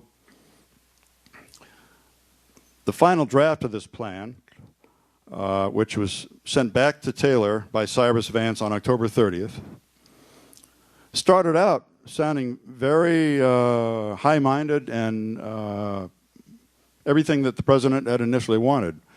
Quote, the U.S. does not contemplate either a premeditated full-scale invasion of Cuba, except in the case of Soviet intervention or the reintroduction of nuclear weapons, or the contrivance of a provocation, which could be used as a pretext for such action. That sounds great. That's what President Kennedy wanted them to take as their founding guidelines. But as you read the draft, as you continue to read it, it turns out that that was just window dressing. Because the whole plan, and I encourage you to read this later online, the whole plan was to insert a new government into Cuba, selected by us, of course, insert a special team along with them, which within one day, 24 hours, that's a joke, would make a decision on whether or not Cuba was ready for the invasion. In other words, would the new government we inserted be able to instigate a coup? Would they be able to take over the government? And if they were able to do so, the coup leaders would publicly proclaim a provisional government and openly request U.S. and OAS assistance. The president would then announce isolation of Cuba by air and sea blockade, and then we would invade using the same op plans that we were going to use during the missile crisis. Presumably, this coup in Cuba, which was what they called this plan, would have involved an assassination, presumably. So this staged or engineered coup, probably engineered by CIA assassination and the immediate insertion of a new Cuban government, was nothing more, in my view, than a pretext. So this idea would not go away. Extreme bitterness and deep hatred for JFK over U.S. foreign policy direction existed within key elements of the national security state, the Pentagon and the CIA, following the end of the Cuban Missile Crisis. This is John Newman's language, and I couldn't think of a better way to say it, so I used his language: extreme bitterness and deep hatred for the president. I believe that widespread anger within the establishment over President Kennedy's desire not to invade Cuba prior to the missile crisis and his refusal to do so during the crisis was surely the proximate cause of his assassination. Now, other events during '63 surely stiffened the resolve of the coup plotters. I'm talking about the U.S. coup plotters that removed President Kennedy, to do what they wanted to do. Asking the FBI to shut down the training camps for Cuban exiles, the peace speech, the nuclear test ban treaty, and then his attempt for a rapprochement with Castro in September and October of '63. All of those things, I'm sure, and especially the decision to withdraw from Vietnam in October, which I know Jim will talk about later today, in SAM 263, those additional decisions, I think, only strengthened their resolve, but I assume the assassination plot was hatched right after the missile crisis. I believe that a coup took place in this country is undeniable. There's indisputable evidence of crossfire in Dealey Plaza. The U.S. government did all it could to cover up the assassination, not to solve it. I'm talking about people inside the CIA and the FBI. That's what I'm talking about. President Kennedy's autopsy was a sham intended to suppress all evidence of shots from the front and report only evidence of shots from the rear, consistent with the official cover story, which is that a man in a building shot a man in a car. I have to finish in 2 minutes, so let me just summarize why I say the autopsy is a sham. I wrote a 5-volume book documenting this, over 1,800 pages, so please take my word for it. Okay, here are the summary points of why I say the autopsy is a sham. The president's body arrived at Bethesda 20 minutes prior to the motorcade from Andrews Air Force Base in the wrong casket and in the wrong vehicle, proving a break in the chain of custody and thus invalidating the autopsy. That's a medical legal fact. That would have invalidated the autopsy if it had been known at the time. Numerous autopsy photographs and at least 2 skull x-rays are missing. The 3 surviving skull x-rays are forged composite copy films. They're altered films. Thanks to the work of David Mantic, we know this. The conduct of a second fraudulent brain exam followed the initial brain exam after the autopsy. Things like this just don't happen, folks. You're killed by a gunshot wound to the brain, there's an autopsy on your body, your brain is preserved. The brain is examined once. It's cut up and examined and photographed. There were 2 brain exams following President Kennedy's autopsy. The photographs from the second exam of a substitute brain is what's in the National Archives today. It's not President Kennedy's brain that's imaged in those photographs, and it's not the pattern of damage that was really in his brain, okay? That's how you control an investigation, and that's how you buttress a false autopsy report.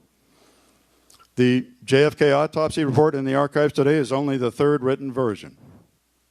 The first 2 were destroyed, one by burning by Dr. Humes, the second one was kept by Robert Kennedy, never given to the archives. We don't know where it is today. It's probably at the bottom of the Atlantic Ocean in the Dallas casket. I'm going to leave you with this closing thought right here. The legend constructed around President Kennedy's accused assassin as a Castro sympathizer was clearly a determined attempt by those who designed the assassination plot to blame JFK's death on Fidel Castro. Was JFK's assassination, therefore, designed to serve as a Northwoods-style pretext for a U.S. invasion of Cuba? That's my big question that I leave you with to consider. The love of pretext was endemic in all Cuba planning throughout 62 and 63. Although President Kennedy's assassination did not trigger an invasion of Cuba, it may nevertheless have been intended to. And in the minds of the operational planners, the coup plotters who took down President Kennedy, it would have been the perfect revenge against a president they hated and despised, namely to ensure his death became the stimulus for the U.S. military invasion of Cuba that he would never authorize. Thank you.